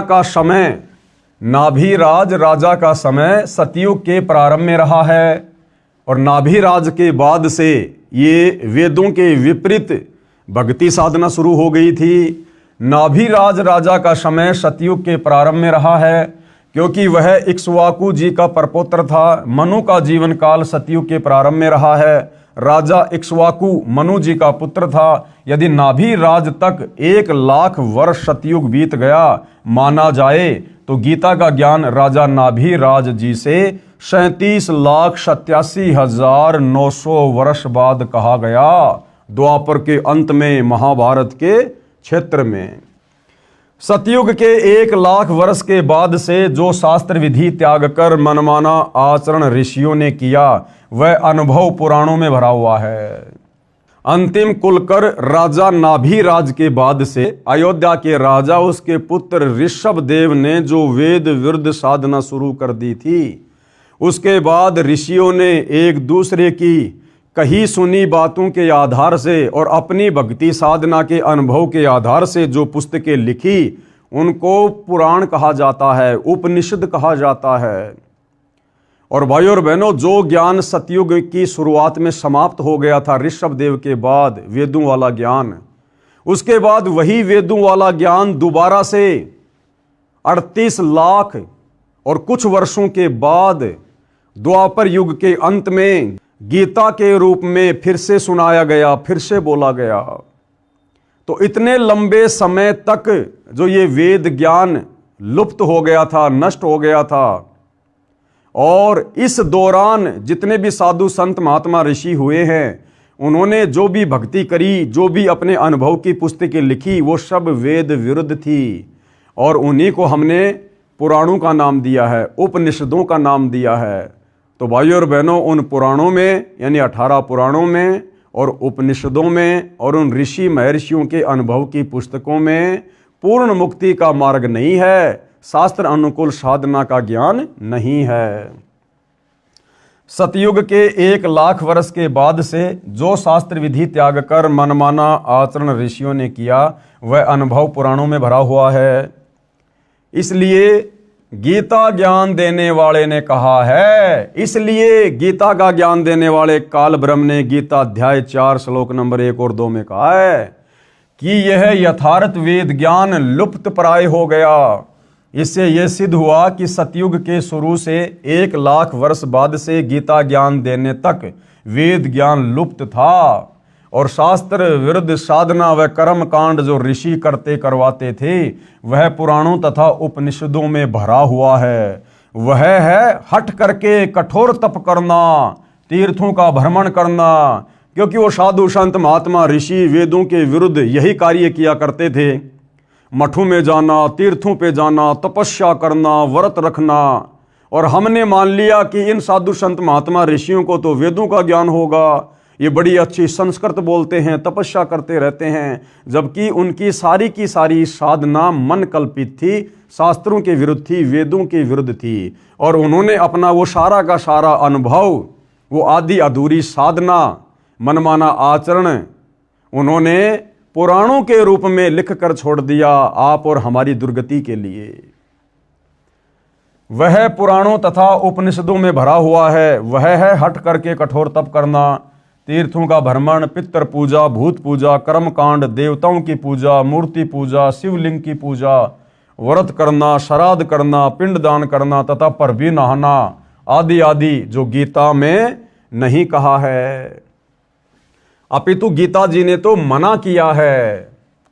अब देखो क्या कह रहे हैं गुरुदेव भगवान कि भाई बड़े आश्चर्य की बात है कि गीता का ज्ञान पढ़कर भी पहले वाला अज्ञान घसीटा जा रहा है। यानी वर्तमान के हमारे धर्म गुरु, धारा प्रवाह, संस्कृत बोलने वाले आचार्य शंकराचार्य गीता जी को भी पढ़ रहे हैं और गीता जी भक्ति और भगवान के विषय में क्या बता रही है, और उसके बावजूद भी ये हमारे धर्म गुरु उसी मनमाने आचरण को खुद भी कर रहे हैं और आम समाज से भी करवा रहे हैं। तो भाइयों और बहनों, हमारे धर्म गुरुओं को शास्त्र अनुकूल साधना का बिल्कुल भी ज्ञान नहीं था और ना वर्तमान में है। अगर होता और पूरा समाज यदि शास्त्रों के अनुसार, गीता के अनुसार भक्ति साधना कर रहा होता, तो सतगुरु रामपाल जी कहते हैं कि बच्चों, फिर मैंने अपने सिर में दर्द करने की आवश्यकता नहीं थी। आश्चर्य है कि गीता का ज्ञान पढ़कर भी पहले वाला अज्ञान घसीटा जा रहा है। फिर गीता व वेदों को किस लिए पढ़ते हो भाई? अरे जब तुमने गीता और वेदों के विपरीत साधना करनी है, उल्टी साधना करनी है, फिर क्यों गीता और वेदों को सामने रख के दुनिया को भ्रमित करते हो? क्यों फिर रोजाना गीता का पाठ करते हो, ये कथाएं करते हो? पढ़ते हैं श्रीमद् भगवद गीता और भक्ति कर्म गीता यानी वेदों के विपरीत कर रहे हैं। गीता का ज्ञान प्राप्त होने के पश्चात तो पुराणों तथा उपनिषदों में बताई शास्त्र विधि विरुद्ध साधना त्यागनी चाहिए। अब कोई व्यक्ति हाथ में मानचित्र की पुस्तक लेके चल रहा है और मानचित्र कह रहा कि भैया अभी तू जयपुर में है, तेरे को जाना दिल्ली, दिल्ली के लिए ये रास्ता है। अब हाथ में तो उसने वो मानचित्र वाली पुस्तक ले रखी है, मानचित्र को खोल भी रखा है जिसमें जयपुर से दिल्ली का रास्ता बता रखा है, और जा रहा है वो व्यक्ति उस पुस्तक को हाथ में लेकर बंबई की तरफ विपरीत दिशा में। तो क्या फायदा फिर वो पुस्तक हाथ में लेने का, मानचित्र देखने का, जब तू उल्टी दिशा में जा रहा है। तो ये हमारे वर्तमान के जितने साधु संत महात्मा और ये पहले वाले जितने भी बड़े बड़े ऋषि मुनि, ये नाम तो लिया करते थे कि मैं वेदों के अनुसार कथा कर रहा हूँ, गीता जी के अनुसार कर रहा हूँ, लेकिन ज्ञान सारा का सारा मनमाना, उनके विपरीत, उनके विरुद्ध। तो क्या फायदा फिर उन गीता और वेदों का हवाला देने का? पढ़ते हैं श्रीमद् भगवद गीता और भक्ति कर्म गीता यानी वेदों के विपरीत करते हैं। गीता का ज्ञान प्राप्त होने के पश्चात तो, यानी ये गीता जी का ज्ञान प्राप्त होने और समझ में आने के बाद तो हमने वो पुराणों वाली, उपनिषदों वाली वो घटिया साधना, जिसका गीता और हमारे वेदों से कोई मिलान ही मेल नहीं खाता, हमने उस पुराणों वाली साधना को छोड़ना चाहिए था गीता जी का ज्ञान होने के बाद तो। लेकिन हम तो उन्हीं साधनाओं को घसीटे जा रहे हैं। गीता का ज्ञान प्राप्त होने के पश्चात तो पुराणों तथा उपनिषदों में बताई शास्त्र विधि विरुद्ध साधना त्यागनी चाहिए थी, सो नहीं त्यागी। यानी आज भी हमारे धर्मगुरु उसी आदि अधूरी साधना को घसीटे फिर रहे हैं। इससे यह स्वयं सिद्ध है कि हिंदू समाज हिंदू शास्त्रों में बताई साधना त्याग कर ऋषियों के अनुभव का अनुसरण करते हैं, जो गीता अध्याय 16 श्लोक 23 में व्यर्थ कहा है, शास्त्र विधि को त्याग के मनमाना आचरण कहा गया है। अब अगला सवाल नंबर 8, किसी ने प्रश्न किया गुरुदेव से कि आपने रुचि ऋषि वाले प्रसंग में यह कहा है कि रुचि वेद पढ़ता था, उसके चारों पूर्वज ऋषि थे, वे भी वेद पढ़ते थे। आप ये भी कहते हो कि उनको वेद ज्ञान नहीं था, जो वेद पढ़ते हैं उसे वेद ज्ञान न हो, बात जची नहीं। सवालकर्ता क्या कह रहा है कि आपने कुछ समय पहले जो रुचि ऋषि की कथा सुनाई थी कि एक रुचि ऋषि नाम का साधक था, उसने वेदों को पढ़ा, उसको ज्ञान हो गया कि भैया अपनी आत्मा का कल्याण करवाना चाहिए, मनुष्य जन्म केवल शास्त्र विधि अनुसार साधना करके अपनी आत्मा का कल्याण करवाने के लिए मिलता है। तो उसने ना कोई शादी करवाई, ना फालतू के कोई आडंबर पाखंड किए, और वो वेदों के अनुसार अपनी साधना कर रहा था अपनी झोपड़ी डाल के। कुछ समय बाद में उसके पूर्वज जो वेद विरुद्ध साधना करने के चलते भूत बने हुए थे, पितर बने हुए थे, वो चारों उसको रुचि को दिखाई दिए आकाश में और कहा कि बेटा हमारे श्राद्ध निकालो, तुम शादी करवाओ, ये तुम क्या कर रहे हो, हम बहुत दुखी हो रहे हैं।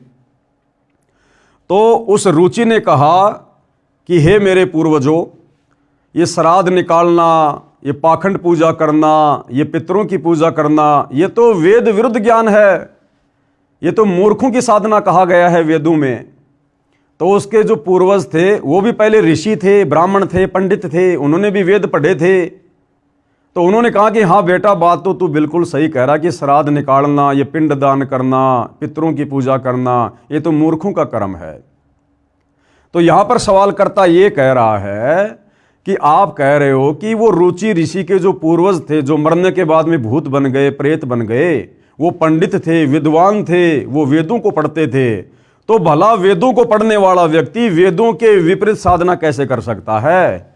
अरे जैसे वर्तमान में हमारे धर्म गुरु, संस्कृत के प्रकांड ज्ञाता, कथावाचक अपने सामने रखते हैं गीता जी, वेद, सुधा सागर, भागवत और सारा का सारा ज्ञान और मंत्र दे रहे हैं गीता, वेद और भागवत के विपरीत। तो इसी प्रकार से रुचि ऋषि के पूर्वज थे, वो पढ़ते थे वेद, लेकिन वेदों को ना समझ पाने के कारण उन्होंने मनमाना आचरण किया। क्योंकि भाइयों और बहनों, ये वेद खाली मार्केट से 100-200 रुपए में लाकर घर पर बैठकर पढ़ने से समझ में नहीं आते।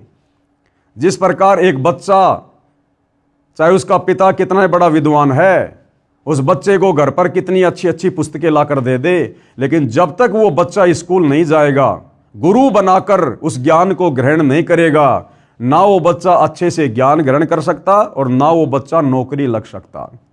तो ठीक इसी प्रकार जब तक हम गुरु धारण करके, गुरु भी सच्चा हो, पूरा हो, ज्ञानी हो, विद्वान हो, जगत गुरु हो, और जब तक उनके बताए अनुसार, उनके मार्गदर्शन में रहकर हम ये ज्ञान ग्रहण नहीं करेंगे, हमें कभी भी ये वेदों का ज्ञान नहीं हो सकता, हमें शास्त्र अनुकूल साधना का ज्ञान नहीं हो सकता।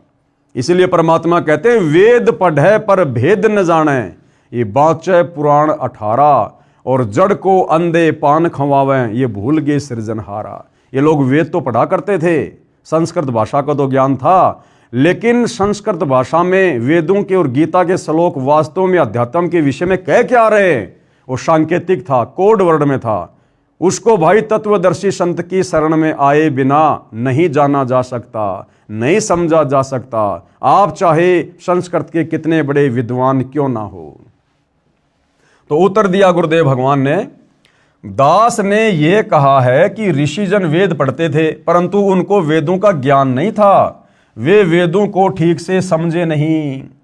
कबीर जी अपनी वाणी में कहते हैं, गुरु बिन वेद पढ़े जो प्राणी, समझे न सार रहे अज्ञानी। यानी बिना सच्चे गुरु के, जिस गुरु को संपूर्ण वेदों का ज्ञान हो, संपूर्ण अध्यात्म का, मोक्ष मार्ग का ज्ञान हो, ऐसा गुरु धारण किए बिना आप जी यदि वेदों को पढ़ेंगे किसी दूसरे गुरु से, नकली गुरु से, आधे अधूरे गुरु से, तो भी आप जी अज्ञानी वाली श्रेणी में रहेंगे, आपको ज्ञान नहीं हो पाएगा।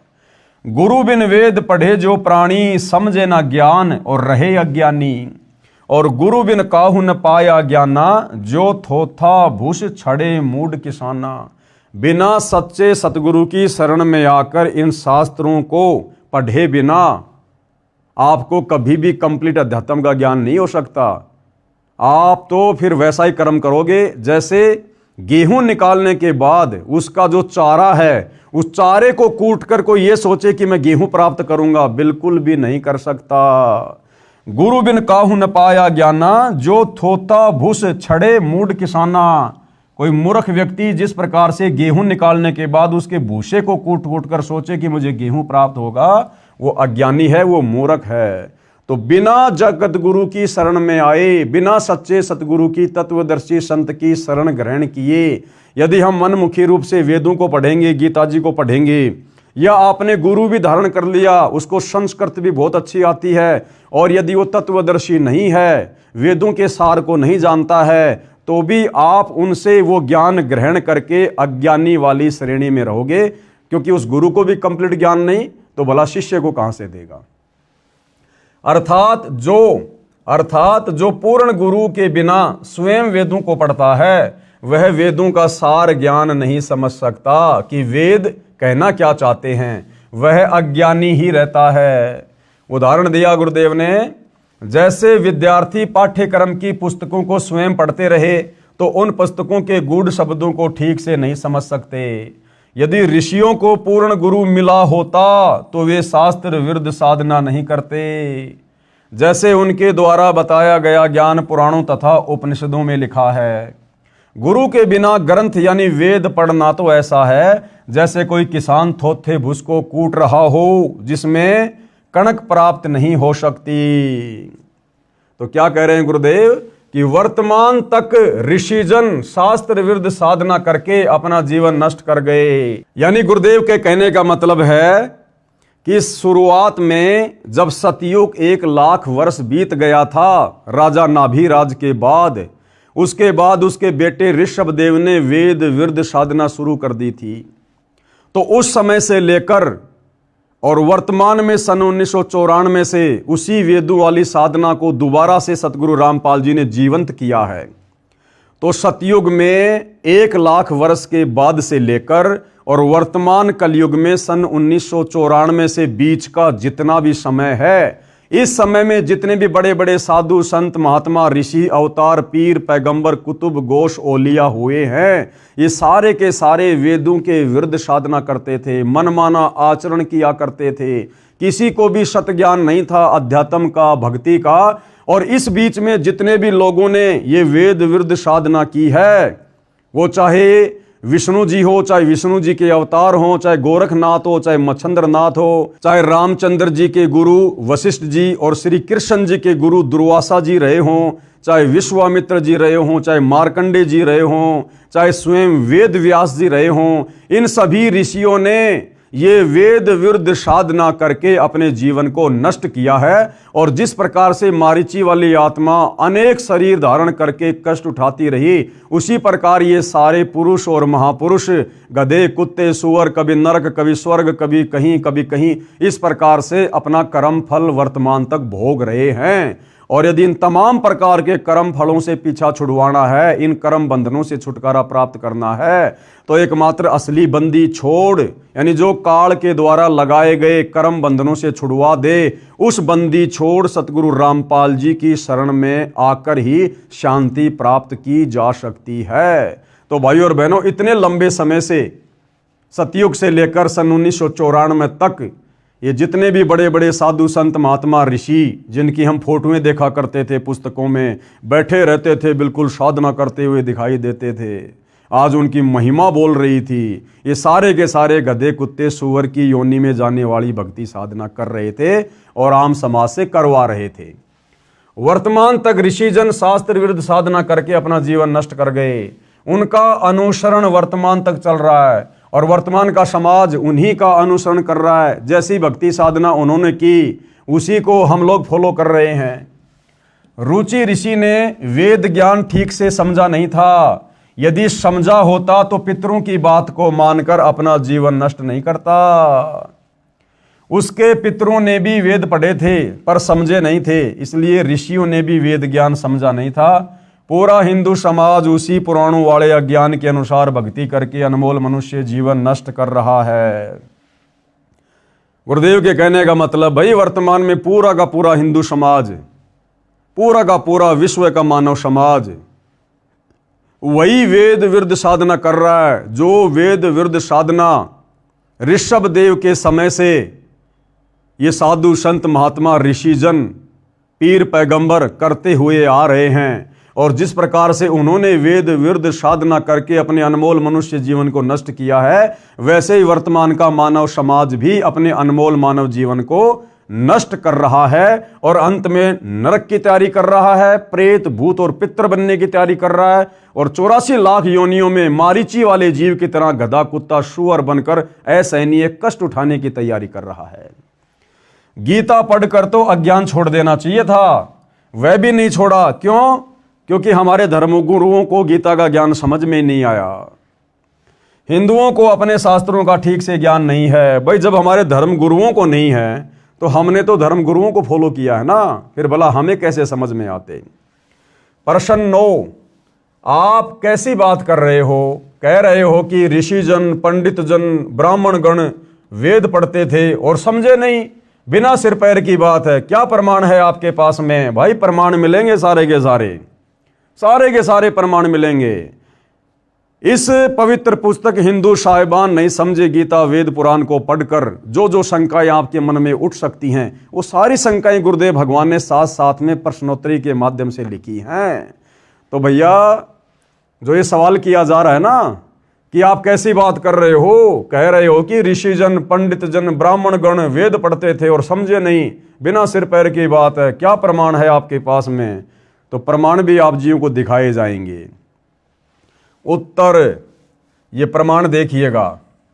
हिंदू समाज जो परमात्मा में सच्ची श्रद्धा रखता है वह श्रीमद् भगवत गीता को पूरा सम्मान देता है तथा बहुत सारे हिंदू भगत भगतमती प्रतिदिन गीता का पाठ भी करते हैं।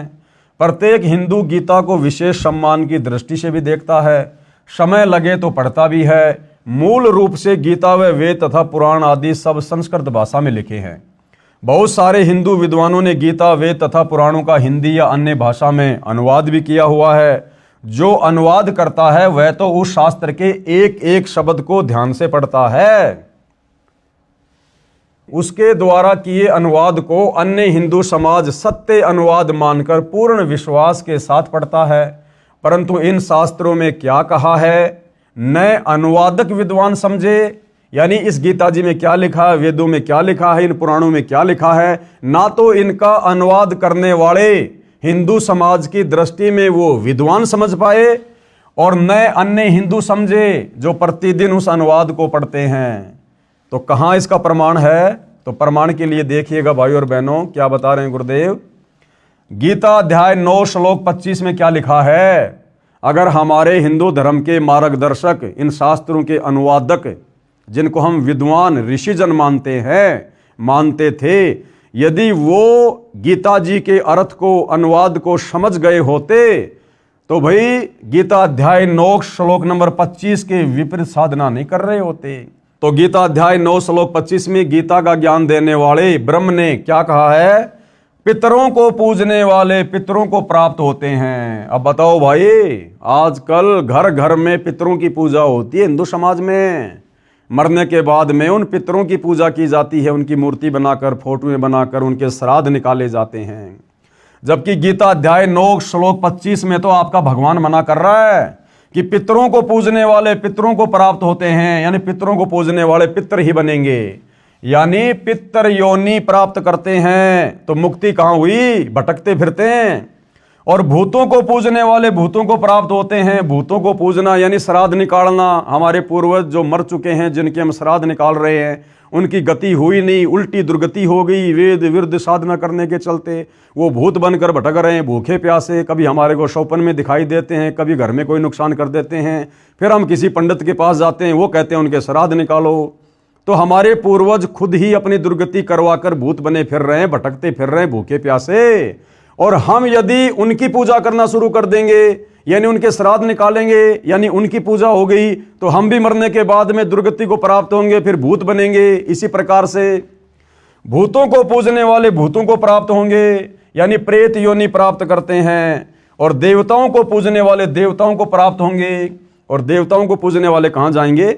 वो देवताओं के लोक में जाएंगे, उनके वो गण बनेंगे, उनके नौकर बनेंगे। और ये देवी देवता फिर उनका मिसयूज करेंगे, मिसयूज, यानी देवलोक में चले जाते हैं।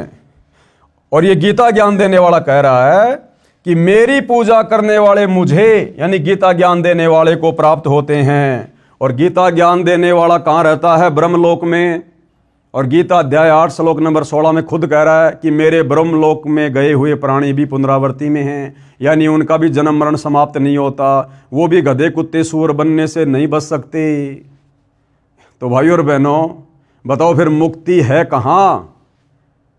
बताओ फिर हमारे इन अनुवादकों को, इन विद्वानों को, ऋषियों को, धर्म गुरुओं को जो गीता का हवाला देकर, गीता का पाठ सुनाकर, श्लोक सुनाकर आप और हमें कथा सुनाते हैं, अध्यात्म में हमारा मार्गदर्शन करते हैं, जब ये खुद वेद विरुद्ध गीता विरुद्ध साधना कर रहे हैं, तो बताओ फिर इनको ज्ञान कहाँ हुआ? तो ये गीता अवश्य पढ़ते हैं, वेद अवश्य पढ़ते हैं, कथा अवश्य करते हैं, लेकिन आचरण इसके विपरीत कर रहे हैं। तो ये आपकी आंखों के सामने है। ये पितृ पूजा करवाना, भूतों की पूजा करवाना, श्राद्ध निकलवाना, जिसके लिए गीता ज्ञान देने वाला भगवान ये ब्रह्म अध्याय 9 श्लोक 25 में मना कर रहा है। और इस गीता को पढ़ने वाले हमारे धर्मगुरु हमारे से सारे यही पाखंड करवा रहे हैं। तो गीता पढ़ने के बाद भी इनको गीता का ज्ञान कहाँ हुआ? तो गीता ज्ञान देने वाला कह रहा है कि मेरी पूजा करने वाले मुझे, यानी गीता ज्ञान देने वाले को प्राप्त होते हैं, यानी ब्रह्मलोक को प्राप्त होते हैं। पितर व भूत पूजा। अब ये पितर व भूत पूजा क्या है? मरने के बाद मरे हुए व्यक्ति की आत्मा की गति करवाने के नाम पर किया जाने वाला कर्मकांड पितृ व भूत पूजा कहा जाता है। तो बताओ भाई, मरने के बाद में सारे कर्मकांड हमारे धर्मगुरुओं के कहने पर पूरा का पूरा हिंदू समाज कर रहा है कि नहीं कर रहा? अब बताओ, हमारे उन धर्मगुरुओं को ज्ञान कहां गीता का, जो गीता पढ़ते हैं? और आप और हम आम सामाजिक लोगों से भी इन्होंने गीता अध्याय 9 श्लोक 25 के विपरीत पितृ पूजा शुरू करवा दी, पाखंड पूजा शुरू करवा दी। आज हर किसी के घर में किसी की मृत्यु होने के पश्चात उसकी 12वीं 13वीं उसकी बरसी, समाधि पूजना, उसके श्राद्ध निकालना, सारे कर्मकांड करवाए जा रहे हैं। तो बताओ, हमारे धर्मगुरु हमें गीता अध्याय 9 श्लोक 25 के विपरीत साधना करवा रहे हैं। तो अंत में हमारी क्या दुर्गति होगी? वही जो हमारे पूर्वजों की उन्होंने दुर्गति करवा दी, वेद और गीता विरुद्ध साधना पर लगाकर। तो ये पितृ पूजा और भूत पूजा क्या है? मृत्यु के पश्चात मृतक की आत्मा की गति करवाने के नाम पर किया जाने वाला कर्मकांड पितृ व भूत पूजा कहा जाता है। जैसे चिता से अस्थियां उठाकर गंगा आदि दरिया में पंडित के द्वारा पूजा करवाकर जल प्रवाह करना, भूत पूजा। फिर 13वीं या 17वीं के दिन पूजा पाठ पंडित से करवाना, भूत पूजा। फिर वर्षी मनाते हैं, यानी जिस दिन मृत्यु हुई थी 1 वर्ष पश्चात उस तिथि को कर्मकांड पूजा करवाना, भूत पूजा। गरुड़ पुराण का पाठ करवाना, वेद विरुद्ध साधना, वेद विरुद्ध पूजा। श्राद्ध करवाना, भूत पूजा। पिंड दान करवाना आदि आदि पितृ व भूत पूजा है, जिनको करना वेद में अविद्या बताया है। आपने रुचि ऋषि की कथा में सुना, जब उसके पूर्वज उसको बहका रहे थे तो रुचि ने कहा कि ये श्राद्ध निकालना, पितृ पूजा करना, हे पूर्वजों, इसको तो वेदों में अविद्या कहा है, मूर्खों की पूजा कहा है। तो उसके पूर्वज बोले कि बात तो तेरी सही है, ये पितृ पूजा करना, श्राद्ध निकालना, ये वेदों में मूर्खों का कार्य कहा है। तो यहां गुरुदेव वही बता रहे हैं कि इन तमाम प्रकार की पाखंड पूजाओं को करना, जिनको करना वेद में अविद्या बताया है, यानी मूर्खों की पूजा बताया है, यानी मूर्खों की पूजा कहा है, जो पितर प्लस भूत योनि प्राप्त करवाती हैं, ये गीता भी प्रमाणित करती है। पितर पूजने से पितर बनते हैं, अध्याय 9 श्लोक 25, और भूत पूजा से भूत बनते हैं। इससे स्वयं सिद्ध है कि हिंदू समाज ने अपने धर्मशास्त्रों को पढ़ा है परंतु समझा नहीं। यदि पुराण ठीक से समझी होती तो इसमें श्राद्ध करने की एक विधि ये भी है जो विष्णु पुराण में इस प्रकार बताई है, जो वेद ज्ञान है। श्री विष्णु पुराण 3रा अंश के अध्याय 15 श्लोक 55-56 में कहा है कि हे भूपाल, पितरगण का आधार चंद्रमा और चंद्रमा का आधार योग है, इसलिए श्राद्ध में योगी जन को नियुक्त करना अति उत्तम है। यानी श्राद्ध में योगी जन को नियुक्त करना। योगी कौन? सच्चा भगत, सच्ची योग साधना करने वाला। हे राजन, यदि श्राद्ध भोजी 1000 ब्राह्मणों के सन्मुख एक योगी भी हो तो वह यजमानों सहित उन सब का उद्धार कर देता है। क्या लिखा है वेदों में कि जिस प्रकार से श्राद्ध में हजारों ब्राह्मण जो वेद विरुद्ध साधना करते हैं, गीता के विरुद्ध साधना करते हैं, अगर ऐसे ऐसे श्राद्ध में भोजन करने के लिए बैठे हुए 1000 पंडित और ब्राह्मणों के सामने अगर किसी एक सच्चे भगत को, तत्वज्ञानी भगत को, शास्त्र अनुकूल साधना करने वाले भगत को बैठाकर भोजन करवा दिया जाए तो जितना फायदा, जितना लाभ उन 1000 शास्त्र विरुद्ध साधना करने वाले ब्राह्मणों के भोजन करने से नहीं मिलेगा, उससे कहीं ज्यादा लाभ और उनकी तृप्ति किनकी? जो हमारे पूर्वज भूत बने फिर रहे हैं, उस एक शास्त्र अनुकूल साधना करने वाले सच्चे भगत के भोजन करने से हो जाती है। इतना लाभ मिल जाता है। इसलिए भाइयों और बहनों, सतगुरु रामपाल जी अपने पंथ में अपने भक्तों को जो उनसे उपदेश प्राप्त कर लेते हैं उनको मना करते हैं कि अब हमने श्राद्ध वगैरह नहीं निकालने, अब हमने ये पितृ पूजा नहीं करनी, पाखंड पूजा नहीं करनी, क्योंकि हमारे पूर्वज तो जाने अनजाने में शास्त्र विरुद्ध साधना करके भूत बन गए, वो पितर बन गए, जिनके हम पहले श्राद्ध निकाला करते थे, बरसी मनाया करते थे, 13 माही 6 माही मनाया करते थे और पंडितों को बुलाकर कर्मकांड करवाया करते थे।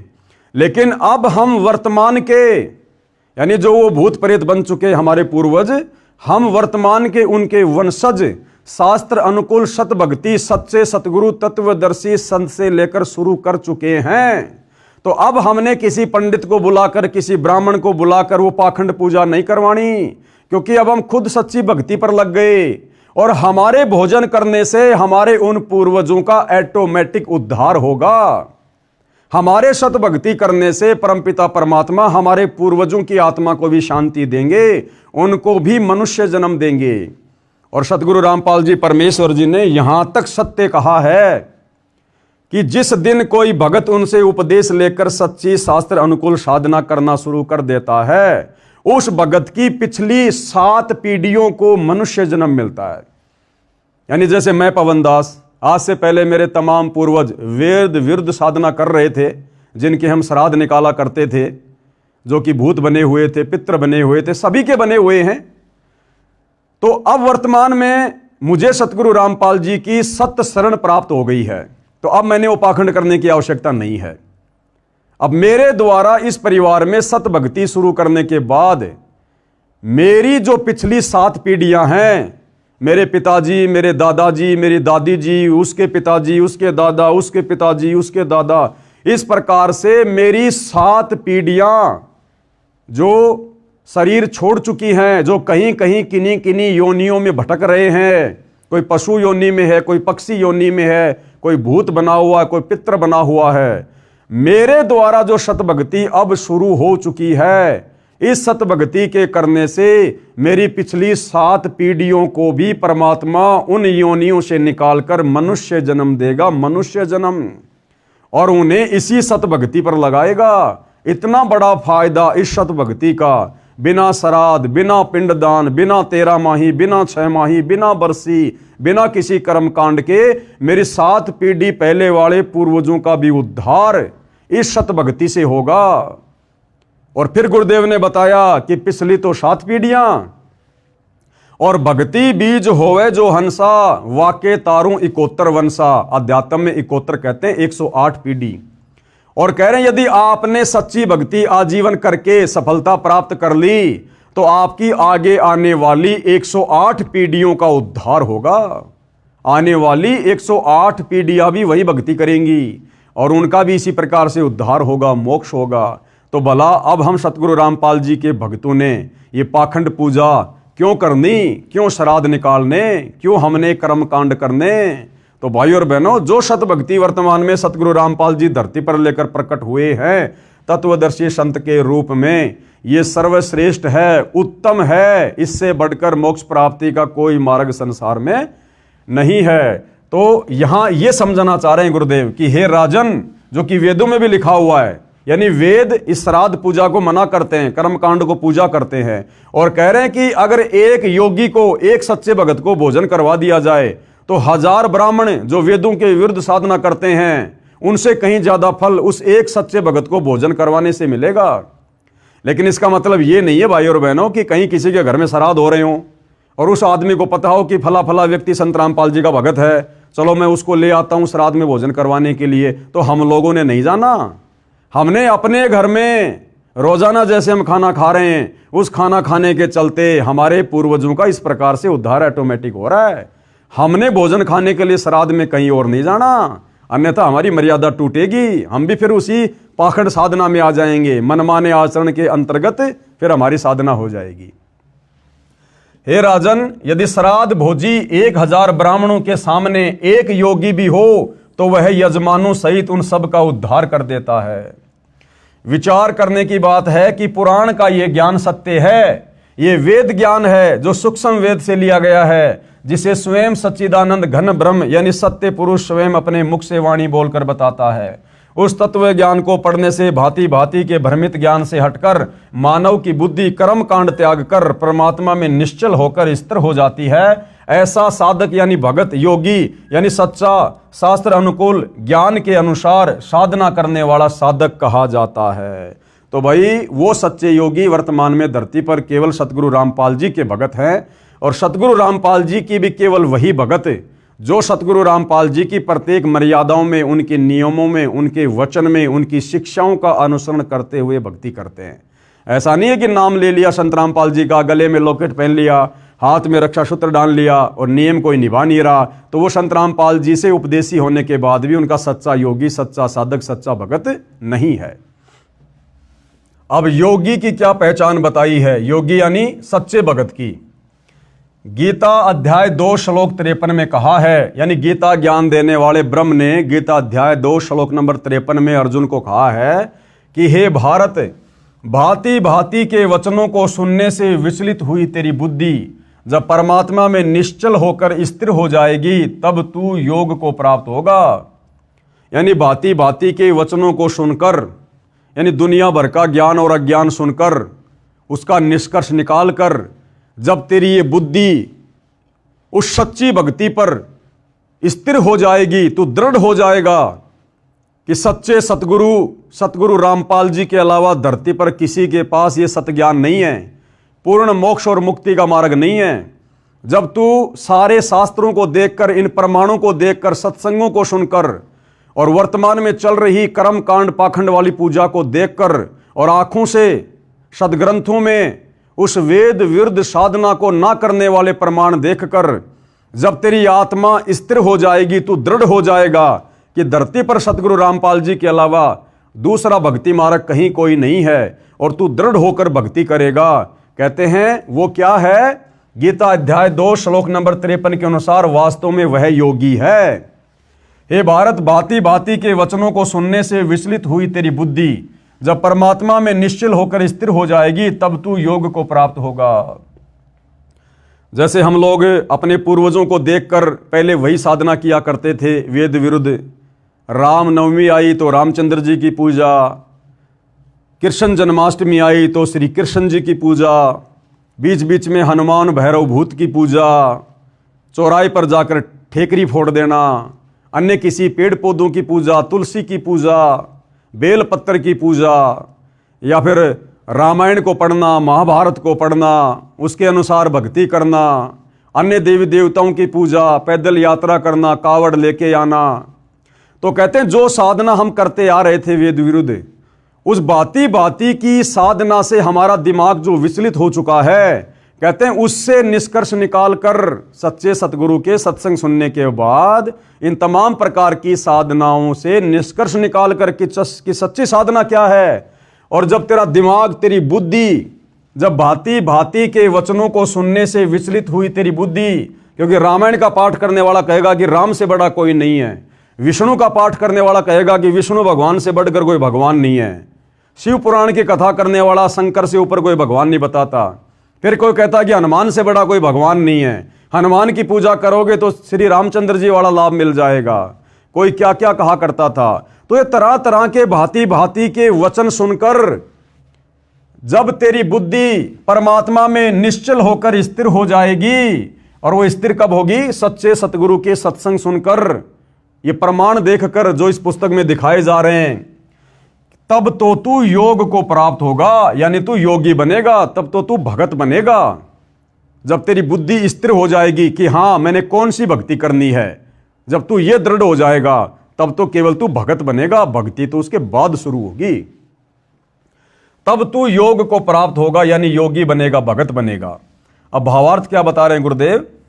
तत्व ज्ञान सुनने के बाद भगत या भगतमती का अन्य लोक वेद से मन हट जाता है। जैसे हम सतगुरु रामपाल जी के भक्तों का हट गया, सत भक्ति को शुरू करके सतगुरु रामपाल जी के प्रमाणित सत्संग सुन के, और अब इस पुस्तक को पढ़ने के बाद आप हिंदू समाज के भाई बहनों का मन उस आदि अधूरी वेद शास्त्र विरुद्ध साधना से हट जाएगा। तत्व ज्ञान सुनने के पश्चात भगत भगतमती का अन्य लोक वेद से मन हट जाता है। लोक वेद यानी सुनी सुनाई बातें, सुनी सुनाई साधना, केवल तत्व ज्ञान अनुसार साधना करता है। उस समय भगत की बुद्धि एक परम अक्षर ब्रह्म यानी पूर्ण ब्रह्म परमात्मा में स्थिर हो जाती है, यानी एक परमात्मा में। तब वह योग को प्राप्त होता है, अर्थात वह योगी बनता है, भगत बनता है। यानी शास्त्र अनुकूल भक्ति करने से वह योगी हो जाता है, सच्ची साधना करने वाला भगत बन जाता है। मैं कौन? सतगुरु रामपाल जी शास्त्रोक्त साधना करता तथा अनुयायियों से करवाता हूं। हम सब योगी हैं, यानी सच्चे भगत हैं, सच्चे साधक हैं। एक परम अक्षर ब्रह्म यानी सत्य पुरुष को इष्ट मानकर शास्त्रोक्त भक्ति निश्चल मन से करते हैं। हम आश्रमों में पाठ का आयोजन करते हैं, सब अनुयायी दान करते हैं, उनका भोजन बनाया जाता है, परम अक्षर ब्रह्म को यज्ञों में प्रतिष्ठित करते हैं, उनको भोग लगाते हैं, उसे सब योगी यानी भगत तथा भगतमती खाते हैं। दानकर्ता का तथा सारे परिवार का तथा पितरों का उद्धार हो जाता है तथा मोक्ष भी मिलता है। हम श्राद्ध रूप में भोजन नहीं बनाते, हम प्रसाद रूप में भोजन बनाते हैं और परम अक्षर ब्रह्म को भोग लगाते हैं। उसके बाद वो भोजन वो प्रसाद बन जाता है और इस प्रकार बिना श्राद्ध निकाले, बिना पितृ पूजा किए, बिना किसी प्रकार के कर्म कांड के हम भी त्रिपत और हमारे पूर्वज जो भूत बने हुए थे वो भी त्रिपत। इसके विषय में क्या कहा गया है? कबीर एक के साधे सब सदे, यानी एक सच्चे परमात्मा की साधना करने से नीचे के सारी देवी देवताओं की साधना ऑटोमेटिक सफल हो जाती है। कबीर एक के साधे सब सदे और सब साधे सब जाए और माली सींचे मूल को फले फूले अघाए। जिस प्रकार यदि आपने आम का पौधा लगाकर आम प्राप्त करना है तो आपने विधिवत उस आम की सिंचाई करनी पड़ेगी, देखभाल करनी पड़ेगी। आपने आम के पौधे की जड़ में खाद और पानी डालना पड़ेगा। जड़ में खाद और पानी डालने से पूरा पौधा परिपक्व होगा, फलीभूत होगा। और यदि कोई नादान उसकी जड़ में पानी ना डाल के उसके पत्तों पर पानी छिड़कता रहे, उसकी टहनियों पर पानी छिड़कता रहे, वो पौधा कभी भी परिपक्व नहीं होगा। तो इसी प्रकार अध्यात्म की मूल, अध्यात्म की जड़ कबीर परमात्मा है, परम अक्षर ब्रह्म है, सत्य पुरुष है। उस एक को इष्ट मानकर साधना करने से ये भक्ति रूपी पौधा यानी ये सब कुछ हमारा सर्व सिद्ध हो जाएगा। और यदि हमने उस भक्ति रूपी पेड़ परम अक्षर ब्रह्म की जड़ को ना पूजकर, यानी उस एक परमात्मा को इष्ट मानकर ना पूजकर, यदि हमने उसके पत्ते, उसकी टहनियां, उसकी शाखाएं, ब्रह्मा विष्णु महेश, ये काल ब्रह्म, यदि देवी देवताओं को पूजते रहे, पाखंड पूजा करते रहे, तो हमारा सब कुछ नष्ट हो जाएगा। तो क्या कहा है? कबीर एक के साधे सब सदे और सब साधे सब जाए और माली सींचे मूल को फले फूले अघाए। अर्थात जैसे पौधे की जड़ों यानी रूट में सिंचाई की जाए तो पूरा पौधा तृप्त हो जाता है तथा खूब फलता फूलता है। यदि पौधे को उल्टा शाखाओं की ओर से जमीन में दबाकर मूल यानी रूट को ऊपर को कर दें और सब शाखाओं की सिंचाई करें यानी सब साधें तो सब जाए यानी पौधा नष्ट हो जाएगा। गीता अध्याय 15 श्लोक 1 और 3 में यह प्रकरण विस्तार से बताया है। पढ़ें इसी पुस्तक के पेज नंबर 115 पर, जो हम आगे को पढ़ेंगे। यह दास यानी सतगुरु रामपाल जी भी धार्मिक अनुष्ठान श्रद्धा से पूजा करता और करवाता है, जिसके करने से साधक यानी भगत पितर भूत नहीं बनता अपितु पूर्ण मोक्ष प्राप्त करता है, तथा जो पूर्वज गलत साधना यानी शास्त्र विधि त्याग कर मनमाना आचरण अर्थात पूजा करके पितर भूत बने हुए हैं, उनका भी छुटकारा हो जाता है पिछली 7 पीढ़ियों तक का। यही प्रमाण इसी विष्णु पुराण पेज 209 पर इसी तीसरे अंश के अध्याय 14 श्लोक 20 से 31 में भी लिखा है कि जिसके पास श्राद्ध करने के लिए धन नहीं है तो वह ये कहे, हे पितृगणों, आप मेरी भक्ति से तृप्ति लाभ प्राप्त करें, क्योंकि मेरे पास श्राद्ध करने के लिए वित्त यानी धन नहीं है। कृपया पाठक जन विचार करें कि जब भक्ति मंत्र जाप की कमाई से पितर तृप्त हो जाते हैं तो फिर अन्य कर्म कांड की क्या आवश्यकता? भाई विष्णु पुराण में लिखा है, यदि किसी के पास में श्राद्ध पूजा करने के लिए, पितृ पूजा करने के लिए धन नहीं है तो वो क्या करे? अपनी भक्ति कमाई को संकल्प कर दे कि हे मेरे पितरों, हे मेरे पूर्वजों, मेरे पास में आपके श्राद्ध के लिए खीर खांड हलवा पूरी बनाने के लिए साधन नहीं है, पैसा नहीं है। आप मेरी भक्ति में से यानी मैं जो मंत्रों का जाप करता हूं, जो धर्म कर्म करता हूं, उसमें से कुछ भक्ति कमाई मैं आपको संकल्प कर रहा हूं। और विष्णु पुराण कहता है कि ऐसा संकल्प करने से अपनी भक्ति का उन पूर्वजों की जो भूत बने हुए हैं, पितर बने हुए हैं, उनकी आत्मा संतुष्ट हो जाती है। तो बताओ फिर ये कर्मकांड करने से क्या फायदा? इन पंडितों को बुलाकर कर्मकांड करवाना, हलवा खीर खांड पूरी बनाकर उसका सत्यानाश करवाना, भगवान का दोषी बनना, वेद विरुद्ध साधना करके भगवान का दोषी बनना, बताओ फिर इसका क्या फायदा? जब उस व्यक्ति की भक्ति कमाई संकल्प करने से, उसके मंत्रों के जाप की कमाई से उसके पूर्वजों की आत्मा तृप्त हो रही है, तो फिर कर्मकांड करने से क्या फायदा? कृपया पाठक जन विचार करें कि जब भक्ति यानी मंत्र जाप की कमाई से पितर तृप्त हो जाते हैं, तो फिर अन्य कर्म कांड की क्या आवश्यकता है? ये श्राद्ध निकालने की क्या आवश्यकता? बरसोदी 6 माही, ये पितृ पूजा, ये सब करने से क्या फायदा? ये सब परपंच ज्ञानहीन गुरु लोगों ने अपने उदर पोषण के लिए यानी पेट भरने के लिए किया है। अब बताओ, विष्णु पुराण में ये सारी बातें लिखी हुई है और यही हमारे धर्मगुरु उसी विष्णु पुराण को पढ़कर हमारे से श्राद्ध निकलवा रहे हैं। जबकि इन धर्म गुरुओं ने अगर विष्णु पुराण को भी समझा होता तो ये श्राद्ध नहीं निकलवाते, इस प्रकार से अपनी भक्ति कमाई को संकल्प करवा देते। कोई कर्मकांड पाखंड करने की जरूरत नहीं थी, लेकिन इनको तो अपना पेट भरने के लिए खीर खांड हलवा चाहिए, इसलिए इन्होंने आम समाज को धोखे में रखा हुआ है। क्योंकि गीता अध्याय 4 श्लोक 33 में भी लिखा है कि द्रव्य यानी धन द्वारा किया यज्ञ, धार्मिक अनुष्ठान से ज्ञान यज्ञ यानी तत्व ज्ञान सुन समझकर की गई साधना श्रेष्ठ है। एक और विशेष विचारणीय विषय है कि विष्णु पुराण में पितर व देव पूजने का आदेश एक ऋषि का है तथा वेदों व गीता जी में पितरों व देवताओं की पूजा का निषेध है।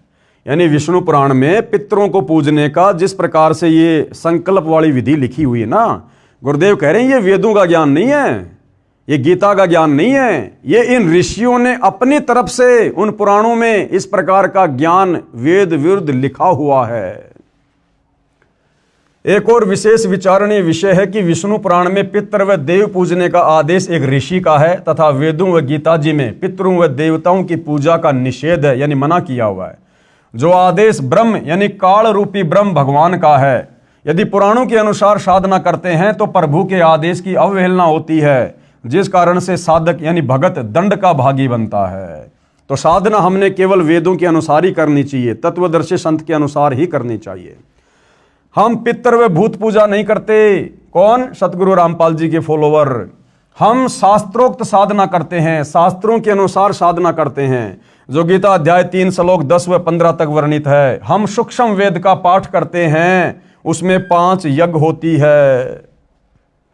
अब भाइयों और बहनों, वो सूक्ष्म वेद का पाठ क्या है जो सतगुरु रामपाल जी सन 1994 से कर रहे हैं, अपने शिष्यों से करवा रहे हैं। और उस पाठ के अंतर्गत, उस भक्ति साधना के अंतर्गत 5 यज्ञ कौन कौन सी हैं, जो यज्ञ जब से नाम उपदेश करते हैं उसी दिन से सतगुरु रामपाल जी के भगत अपने अपने घरों पर रोजाना करते हैं, प्रतिदिन करते हैं। जिस पाठ के करने से, जिन यज्ञों के करने से हमारी भक्ति सफल होती है और अंत में हम पूर्ण गति को प्राप्त होते हैं। इन सब बातों के ऊपर विशेष तौर से हम अगले एपिसोड में जानकारी प्राप्त करेंगे, इस पवित्र पुस्तक हिंदू साहिबान नहीं समझे गीता वेद पुराण में। तो आज के वीडियो में केवल इतना ही। उम्मीद करता हूँ धीरे धीरे हिंदू समाज को, विश्व के मानव समाज को, जो इस पुस्तक को देख पा रहे हैं, इसको पढ़ पा रहे हैं, उन्हें अध्यात्म के विषय में बहुत कुछ समझ में आ रहा होगा। अगर थोड़ा धैर्य रखेंगे, निष्पक्ष होकर पुस्तक को पढ़ेंगे, देखेंगे, आपको बहुत कुछ समझ में आएगा, सब कुछ समझ में आएगा। इस पुस्तक को आप जी गूगल पर जाकर हिंदी में सर्च करके हिंदू साहिबान नहीं समझे गीता वेद पुराण इस नाम से PDF में डाउनलोड करके भी मोबाइल में पढ़ सकते, देख सकते हैं। तो आज के वीडियो में केवल इतना ही। परमेश्वर हम सभी को आशीर्वाद दे, आज्ञा दे, हमारा मार्गदर्शन करें, हमें भ्रमने भटकने से बचाएं। बंदी छोड़ सतगुरु रामपाल जी भगवान की जय हो।